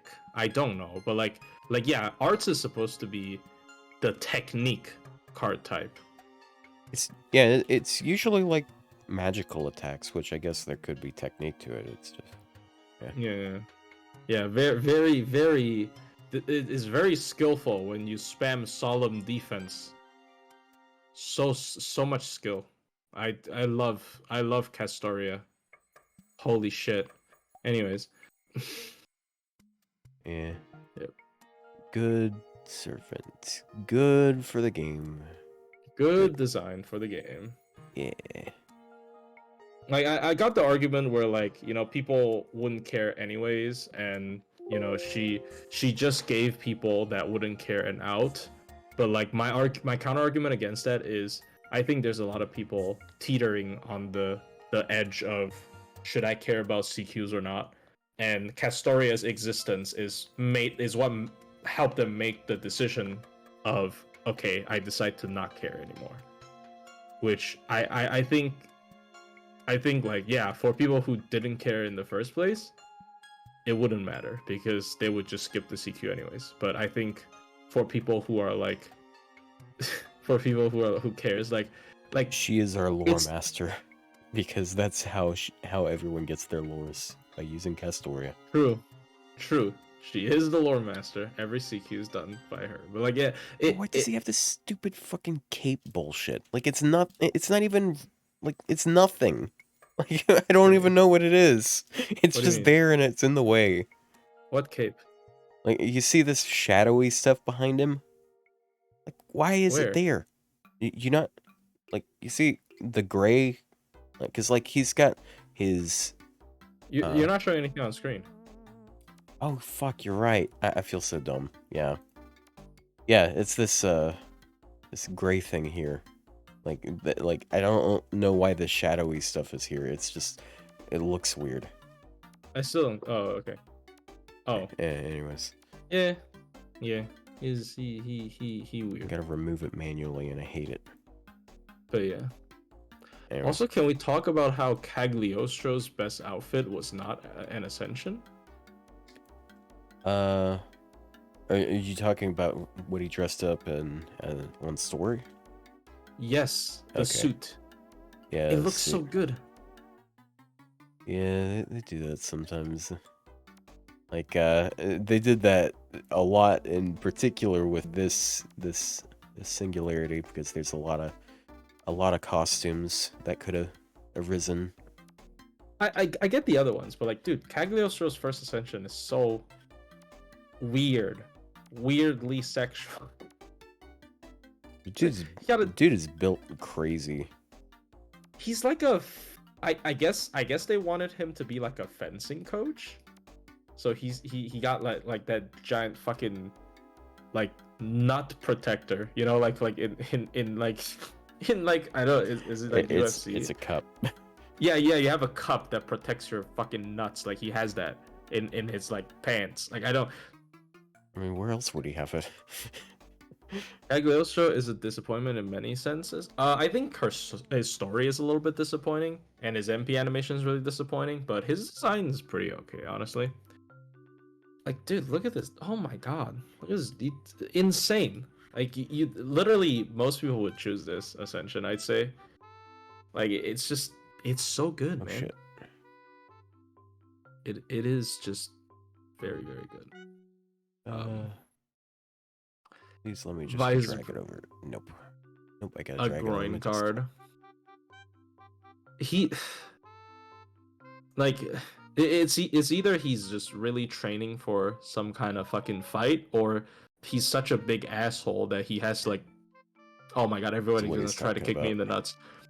Like, everyone's gonna try to kick me in the nuts. I better be careful. You know, like, is it? Look at him. Like, look at this, dude. This is insane. This outfit. Okay, this is a little bit low quality, but like, I should get a higher quality image. But like, dude, this outfit goes crazy, man. Yeah, This is like shady businessman, or could just be like a boss person, or like I don't know. It's cool. This is so cool. Anyways, it's cooler than Vlad, even though Vlad's putting on this goofy ass hat right now. Yeah, look at. It's crazy. It's a crazy good outfit. Yeah, he's so awkward. His like front-facing art is so awkward, and also now is forever tied to me because of a certain beef we. Oh yeah. That is a thumbnail. Cagliostro's face is now forever tied to me because it is the thumbnail of the drama video. He's. Yeah, let's not. I'm assuming you probably don't want to get too. I don't want to talk about it. Like, it's very funny because I think that was the wrong decision, because like I use Cagliostro's like evil laugh, so like people think like, oh, he's trolling, because you know he used the troll gaslight person's face in his Twitter post, so it must be a troll. Yeah. That was probably bad. I should have used just like a Koyan face or something, but I thought it was funny. I thought it was like, oh, you know, like. No, if you really wanted people to not take you too seriously, I should have done the Tama Weed face. Like, true. No one takes that. There's no way to take that image seriously, like, at all. Yeah, people instantly chills out when they see like Tama Moaria. With the fucking high ass face, like nobody would take that. Nobody would even reply to that post. Everybody was like, haha, lol. That's it, because Tomo Aria. Also, we're never gonna get Tomo Aria in FGO. I am so convinced about that. I just don't think it's gonna happen.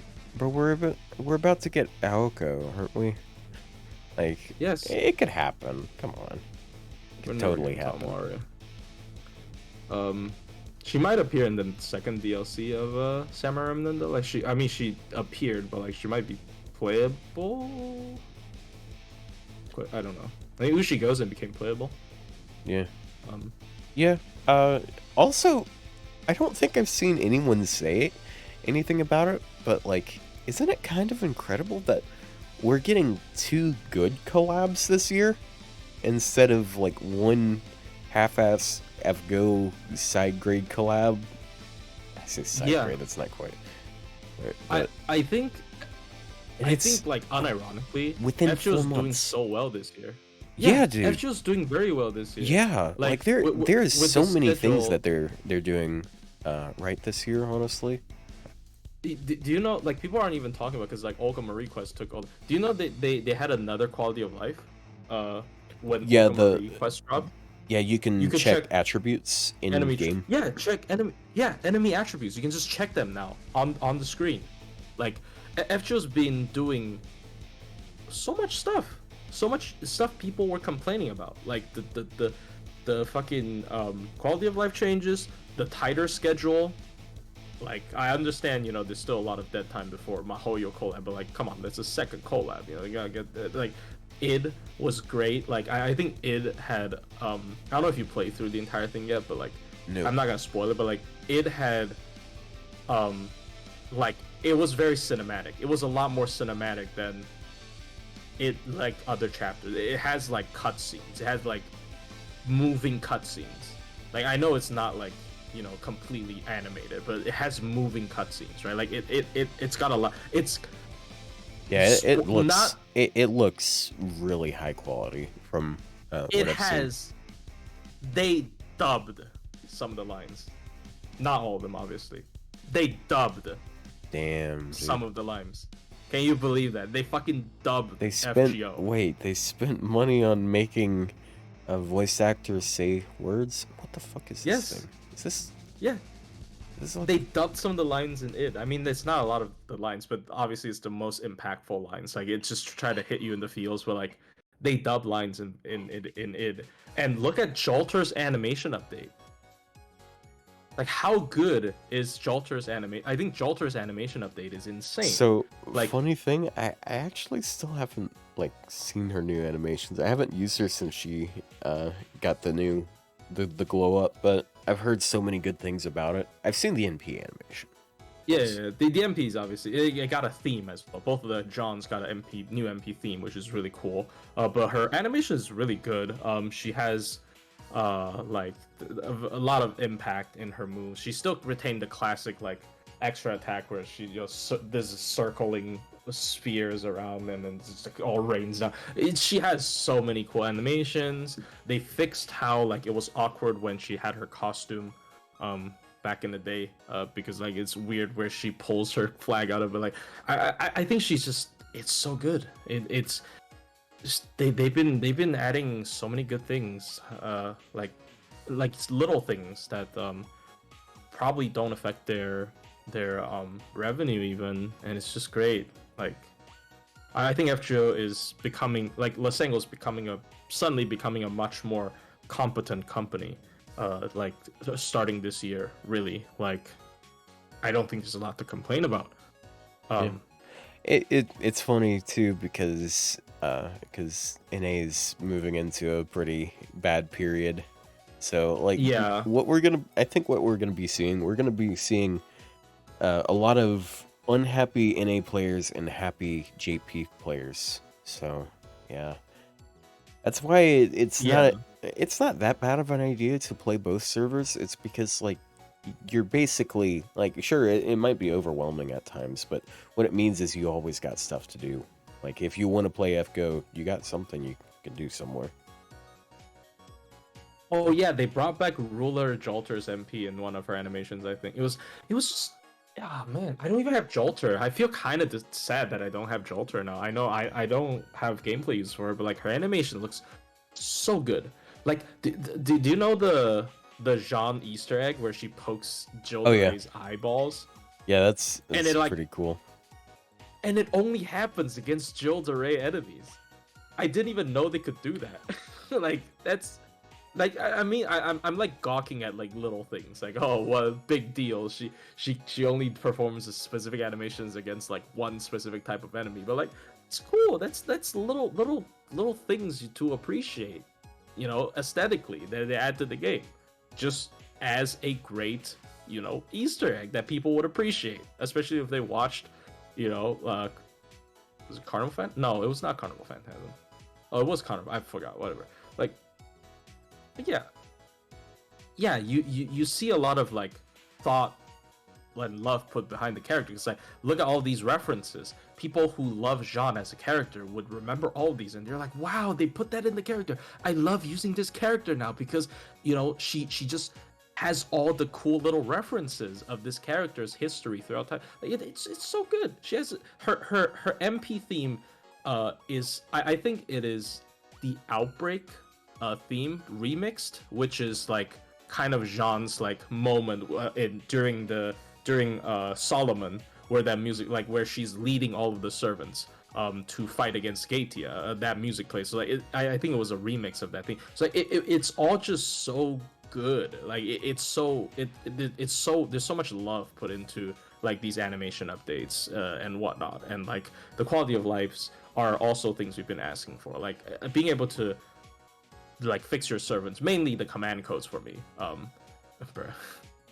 mainly the command codes for me in the battle menu is so good. Like also like the Olga quest, like they patched this during the first Olga quest, but I already cleared it, so they patched it like after the retry period was over, so I never experienced it. It's so good. It's so good for it's so good for the Olga quest, because now what I can do is I can just quit out on the last wave, and I can, you know, just fight the last wave for videos and whatnot, and I can restart on any wave. It's so convenient. It keeps your record from the first couple of waves, and then, you know, you can just start. Like it removes the frustration that people had during the first you know, Olga quest. So like they're listening. They know it's good. It erases your later teams, so you have to remake them. Haha, there's a button at the bottom called place the previous team, and it will just put them all back, actually. So I assume you don't know about that. There's a button that just puts all the team back. Like, yeah. I think they should have just not reset it, but there's actually a one button. I don't know if I can show. I'll screenshot it, and Otto, you can show it on screen. But, so I yeah, had some unfortunate experiences with buttons there. I just pressed. I remember I went through like all the way up to reset all. Yeah, I think I got to like, shit, the bug is back. I think I got to the last wave, and like I failed once, and I press a button. Yeah, someone said it was the withdraw button. And it was like, okay, yeah, it'll let me rebuild my team here. And yeah, it gave me the opportunity to rebuild my team, all right. Did you see, all of my teams. So if you press that button, that's if you can show it on screen, I circled it with a red circle. It's talking about this button. Yeah, so if you just press that button that I'm circling, it immediately puts back all the teams that they cleared. Like if you just press this button, yeah, this is the previous party, return previous party. So it'll just put everything back, which is, yeah, really convenient. Because usually I swap, like when I retry the fight, I swap different waves of teams. So like at the end when I'm editing a video, I would have to you know, re-record the entire team building page to have the correct team, and then that's a really convenient button. So they even thought about that, which I mean, thank fucking god they but like I'm not saying, you know, all of this like common sense is like, you know, is like super insane, like, oh my god, this is the best game company ever. No, but like I think compared to like you know, I definitely say a lot of people think FGO was like really fucking incompetent, and it's like not unwarranted, and like, you know, they've definitely been improving. I think like a lot of stuff they, in terms of gameplay quality, in terms of like just scheduling, animation, everything people wanted, they've been cranking it up. It's really good. Maybe Nasu's like cranking. True. Maybe Nasu's like, okay, you know, we're in the home stretch now. We got to be better. Maybe that's the motivation. And I think we're in the home stretch for part 2, right? So like we gotta like be better.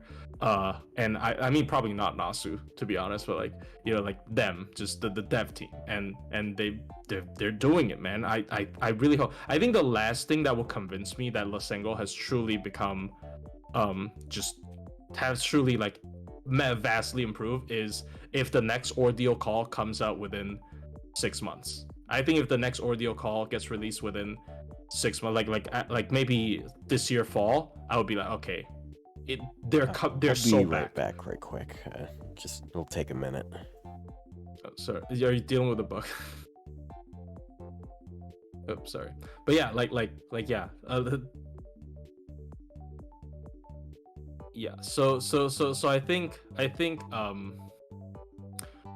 think they're definitely improving. So if the next main chapter doesn't take 20 years to create, man, I would be so happy. I would think like, oh my god, this game is actually it's having a comeback. It's not just because like people are accusing them like, oh, because they're at the end of part 2, they just want to like drag the game out and then like end of service, and then like they don't care.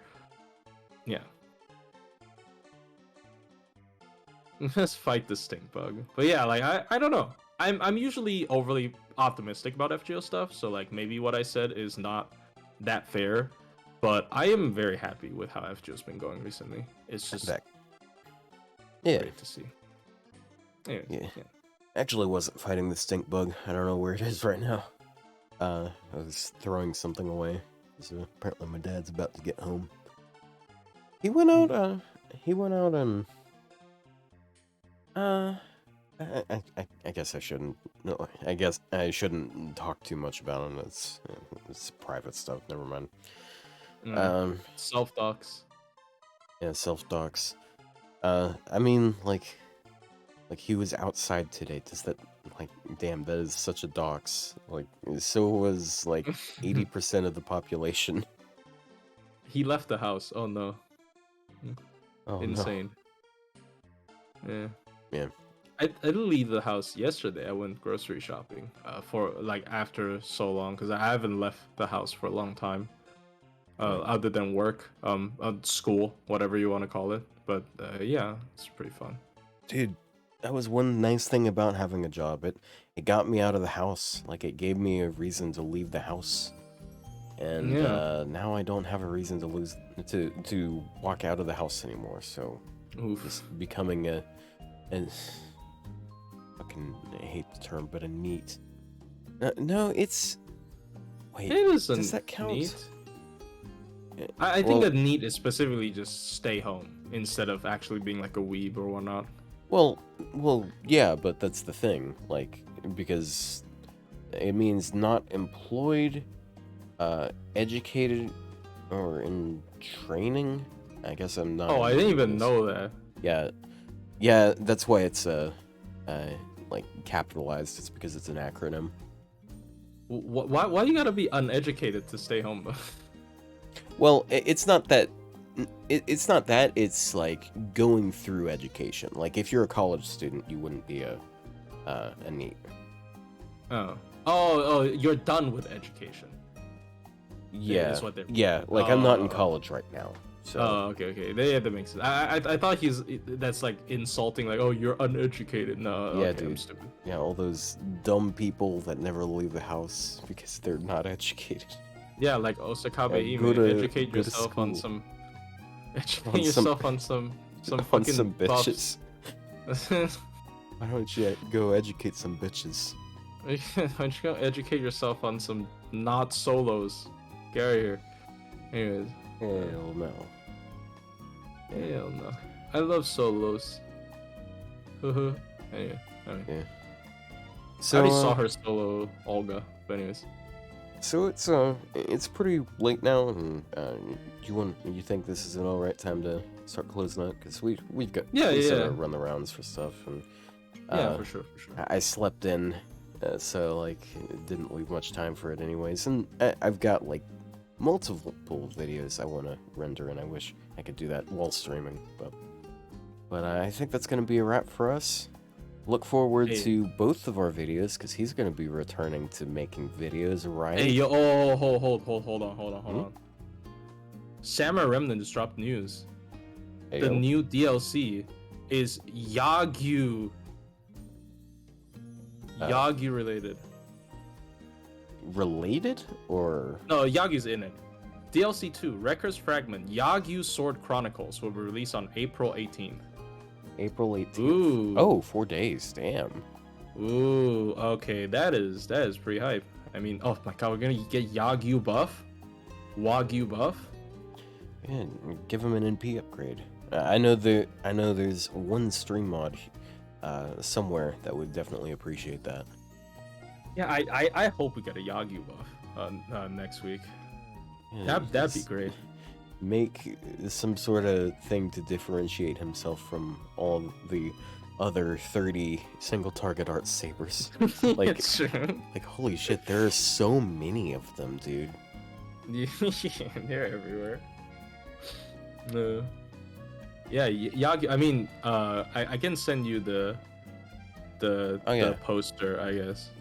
Yeah, yeah. I mean, send me that. or the tweet. I mean, I guess I'll just send you the Yeah, tweet. you can. Yeah, I would actually prefer screenshot it, but yeah, I can screenshot it. It's fine. I mean, okay, then I'll just send the poster because like they just said April 18th. The poster. That's young Yagyu, by the way. I assume. I mean, Yagyu is like not it's a last name. It's right. Oh no, it literally says Iori comes face to face with Yagyu Munenori. Never mind. It's just young Yagyu. Oh no, Munenori is the last name. I'm stupid. Or whatever. I'm not Japanese. I'm sorry. I'm just so sorry. Yeah, he do look younger. Dang, look Man, at what the fuck is up with this guy's hand?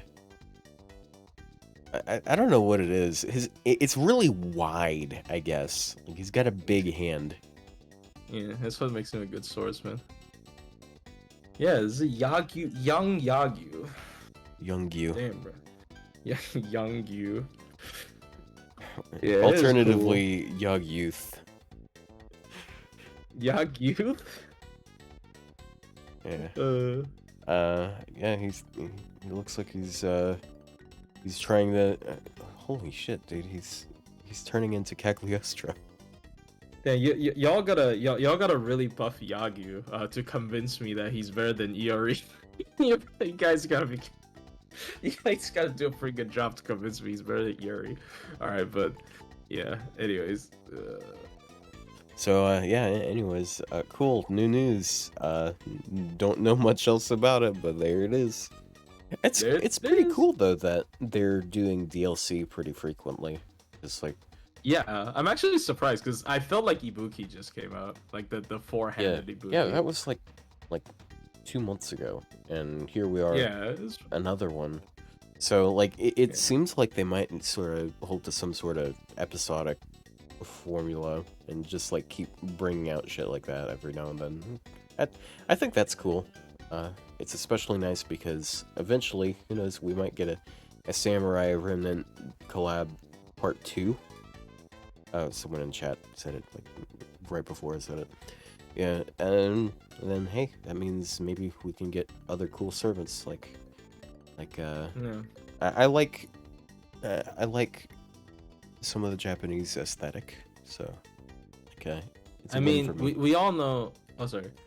I mean, we all know the final DLC is going to be Fate Samurai Remnant. The I don't even know how to title it. The Lost Amaterasu, and it's Hamo Aria. And the reason why she's Aria is because it's Hamo A is Amaterasu. She's like the last remnant of Amaterasu, and she'll turn whatever. Anyways, we'll get new Beast 4 as Amaterasu in Samurai Remnant 3rd DLC. I have the leak from the devs. Thank you. Okay. I don't know what to. I don't know how to interpret half of that. Yeah. I actually do feel like we're gonna get more Samurai Remnant servants eventually. Like I feel like that's very likely, just because there's a lot of options there. And like I don't know. I guess to be fair, you can say that about other IPs. Like you could say like what's it called? Strange Fate. Like, Strange Fate is eventually gonna get some sort of collab, but they. Yeah. When's the anime coming out, bro? I don't know, I've been man. waiting for that shit. I've been waiting for that. I've been waiting for that since the pilot. The pilot was great. I was just waiting for it. Yeah, it's like I know that's a pretty well wanted collab, but I don't know if it's. I mean, on one hand, like shit, dude, we're getting 2 collabs this year. I think it'd be a bit much to hope for 3. But on the Yeah, other we're hand, gonna. we're getting double what we normally do. Who knows if they're gonna push it to triple? I mean, clearly the anniversary servant's Tom Waria. I don't know. Like, It's actually a possibility. nah, I don't actually think because like usually any servants are story like either a story servant a story relevant servants that people really want. I think Kamazot's is still the most likely. I don't think they're gonna blow you Olga Marie this early, but they could because they released the 2 art for Olga well with this Olga quest. So like maybe they're pushing Olga early. I don't. Who knows? Well, I But think what they're gonna do with Olga, I think they're gonna make it so you can like get her from for free. completing all of those, yeah, for free. I do think so. Yeah, I think that would be cooler. Make her I think some that sort would of be cooler than welfare. just an SSR. Yeah. Yeah, I don't know what And else they we're did that supposed for to use the Olga pieces for. they did that for arcade, so. Yeah, I think that could be a pretty cool idea. Like, I don't know how exactly they would do that. Maybe they just do like normal welfare stuff. But I like the idea. Yep. Would you grail Yeah. it? What Olga? Maybe. I really like Olga, but depends. Depends on if I have like other grills. I've been saving grills. Like I haven't grilled anyone since Summer Bob. The next grill would be hopefully Typhon. Unless Tomo Aria actually appears early, but like the next character I'm looking forward to is probably Typhon. Dude, And I after just Typhon, I don't know. I just need grails, bro. Like, I don't know how there- much I have right now. like there's a couple check. things that could come out that I just want to instantly grill the fuck out of, but I have no grails. Yeah, I I've been have, saving a while. dude, I have quite a lineup of servants I want to finish grailing, because like I haven't even gotten Marie Alter to 100, and I'm eventually gonna take her to 120. I've already committed the gold foes, so like, I kind of Okay. have to now. I have 24. So 24 is 120 is how many? 7 plus 10, 17, right? No. For a Yeah, 4-star, 17. for a 4-star, yeah, it's 17. Oh yeah, for 5-star 15. Yeah, at most it's 20. Like a 1-star Oh, and a for 2-star, 3-star. they Oh, both 1-star. use 20. I'm not gonna. I think it's tragic, but that's just unless it's Tamamo Aria. If they want to make her a silly low star. Other than that, eh. I hope Typhon comes out. I still want Typhon. Like after all this time, like I thought it was a like a new servant hype thing. Even to this day I really want Typhon. It's just I just don't know when they're gonna release her, but you know when she comes out, I might take her all the way. And also, you know, I have extra 2 maxed out. I'm actually so stoked they unlocked the Pretender one with Olga because like I actually have a 120 that can take advantage of it now. Which is Miriam. Oh yeah, Miriam. I forgot Miriam. I feel like she's happening eventually, especially She's since definitely happening. like there's like 1 silhouette left, and it looks kind of like something that Wada would draw. So like I think. But what if they're from Mahoyo? Because like, isn't this supposed to be the first half of the year? I feel like one of them could be a Mahoyo character, but I don't think either of them looks like a Mahoyo character. It doesn't look like Alice. Doesn't look like Toko. Doesn't look like Aoko. Doesn't look like I forgot the guy's name. The kung fu guy, martial arts guy. I forgot his name. I don't think any of them look like that. But who knows? Who knows? I'm looking forward to the collab. I don't think we're gonna get any new servants until the collab. I mean, like, come on. But like, still, you know, after the collab is like end of April, so let's assume it's like 29th, right? So how many more events can they fit before Annie? I don't know. Anniversary is in what? A month and a half, or is it 2 months? 2.5 months. Yeah. Yeah, it's not a. That's not an answer to the question I said. Yeah, I don't know. I don't know. I don't know how many servants they can fit in. They can Like, probably still fit what's in two two. plus two? Yeah. Wait, what was Iori? Oh, no, yeah, Ushigozen was one of the silhouettes, right? And yeah, it was just Ushigozen, right? Um. Was Yui in it? It's Yui and The what was silhouette? the I question again? forgot. Oh yeah, oh yeah. I think Yui was in the silhouettes. Her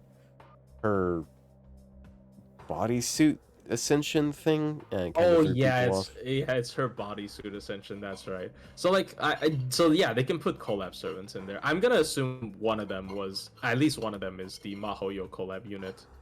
Yeah. Um, Also, Cagliostro is so huge, dude. He's so tall. Like he he is. just dwarfs everyone there. Of course, part of it is because like everyone else there is short. Because Yeah, like women are short generally. and Uh, Dantes is short. yeah, How tall is he? Let me check. yeah. It's He's not actually that tall. He's a 188 centimeters. It's like 6'1"? It's like not that how many how I'm like 184 centimeters. I'm like I'm like 4 centimeters shorter than Cagliostro. Uh he's 6 feet 1, almost 6 feet 2. Like it's not actually that tall. It's like okay, especially he's like a Caucasian person. I don't know. wait, Hello? wait. Did you say 184 is almost as tall as you? No, he's 188. I'm 184. Oh, oh, so you're 6 feet So tall, damn. I'm 4 centimeters shorter than Cagliostro. Damn, bro. Plus he's slightly taller than me, just barely.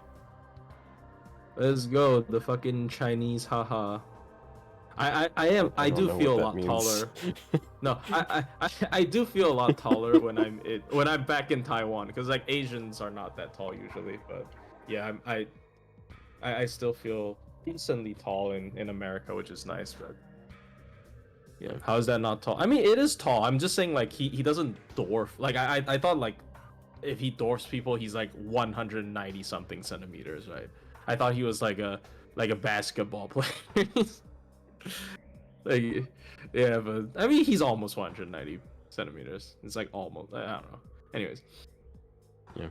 Well, anyways, I think it's time to wrap up. Like we said that like 15 minutes ago, and went on tangent and tangent. But to be fair, it's because we got news out of nowhere. But, yeah, Samurai Remnant is really cool. but yeah, thank you all so much for watching. Sorry, it's a shorter episode, but if you want to supplement this shorter episode with other content, go look up Mist's videos because we show up on there. It's basically smobcast, but we're the guests instead of Mist. Yep. And we talk about a bunch of servants. I get mad a couple times, and people I like get that. mad a couple times too. Yeah, and it's just Uh, I feel like it's more rare for me to get like up about something. hmm. But Hey, yeah, that's it fun content. for tonight. Yep. Peace. Goodbye. Peace.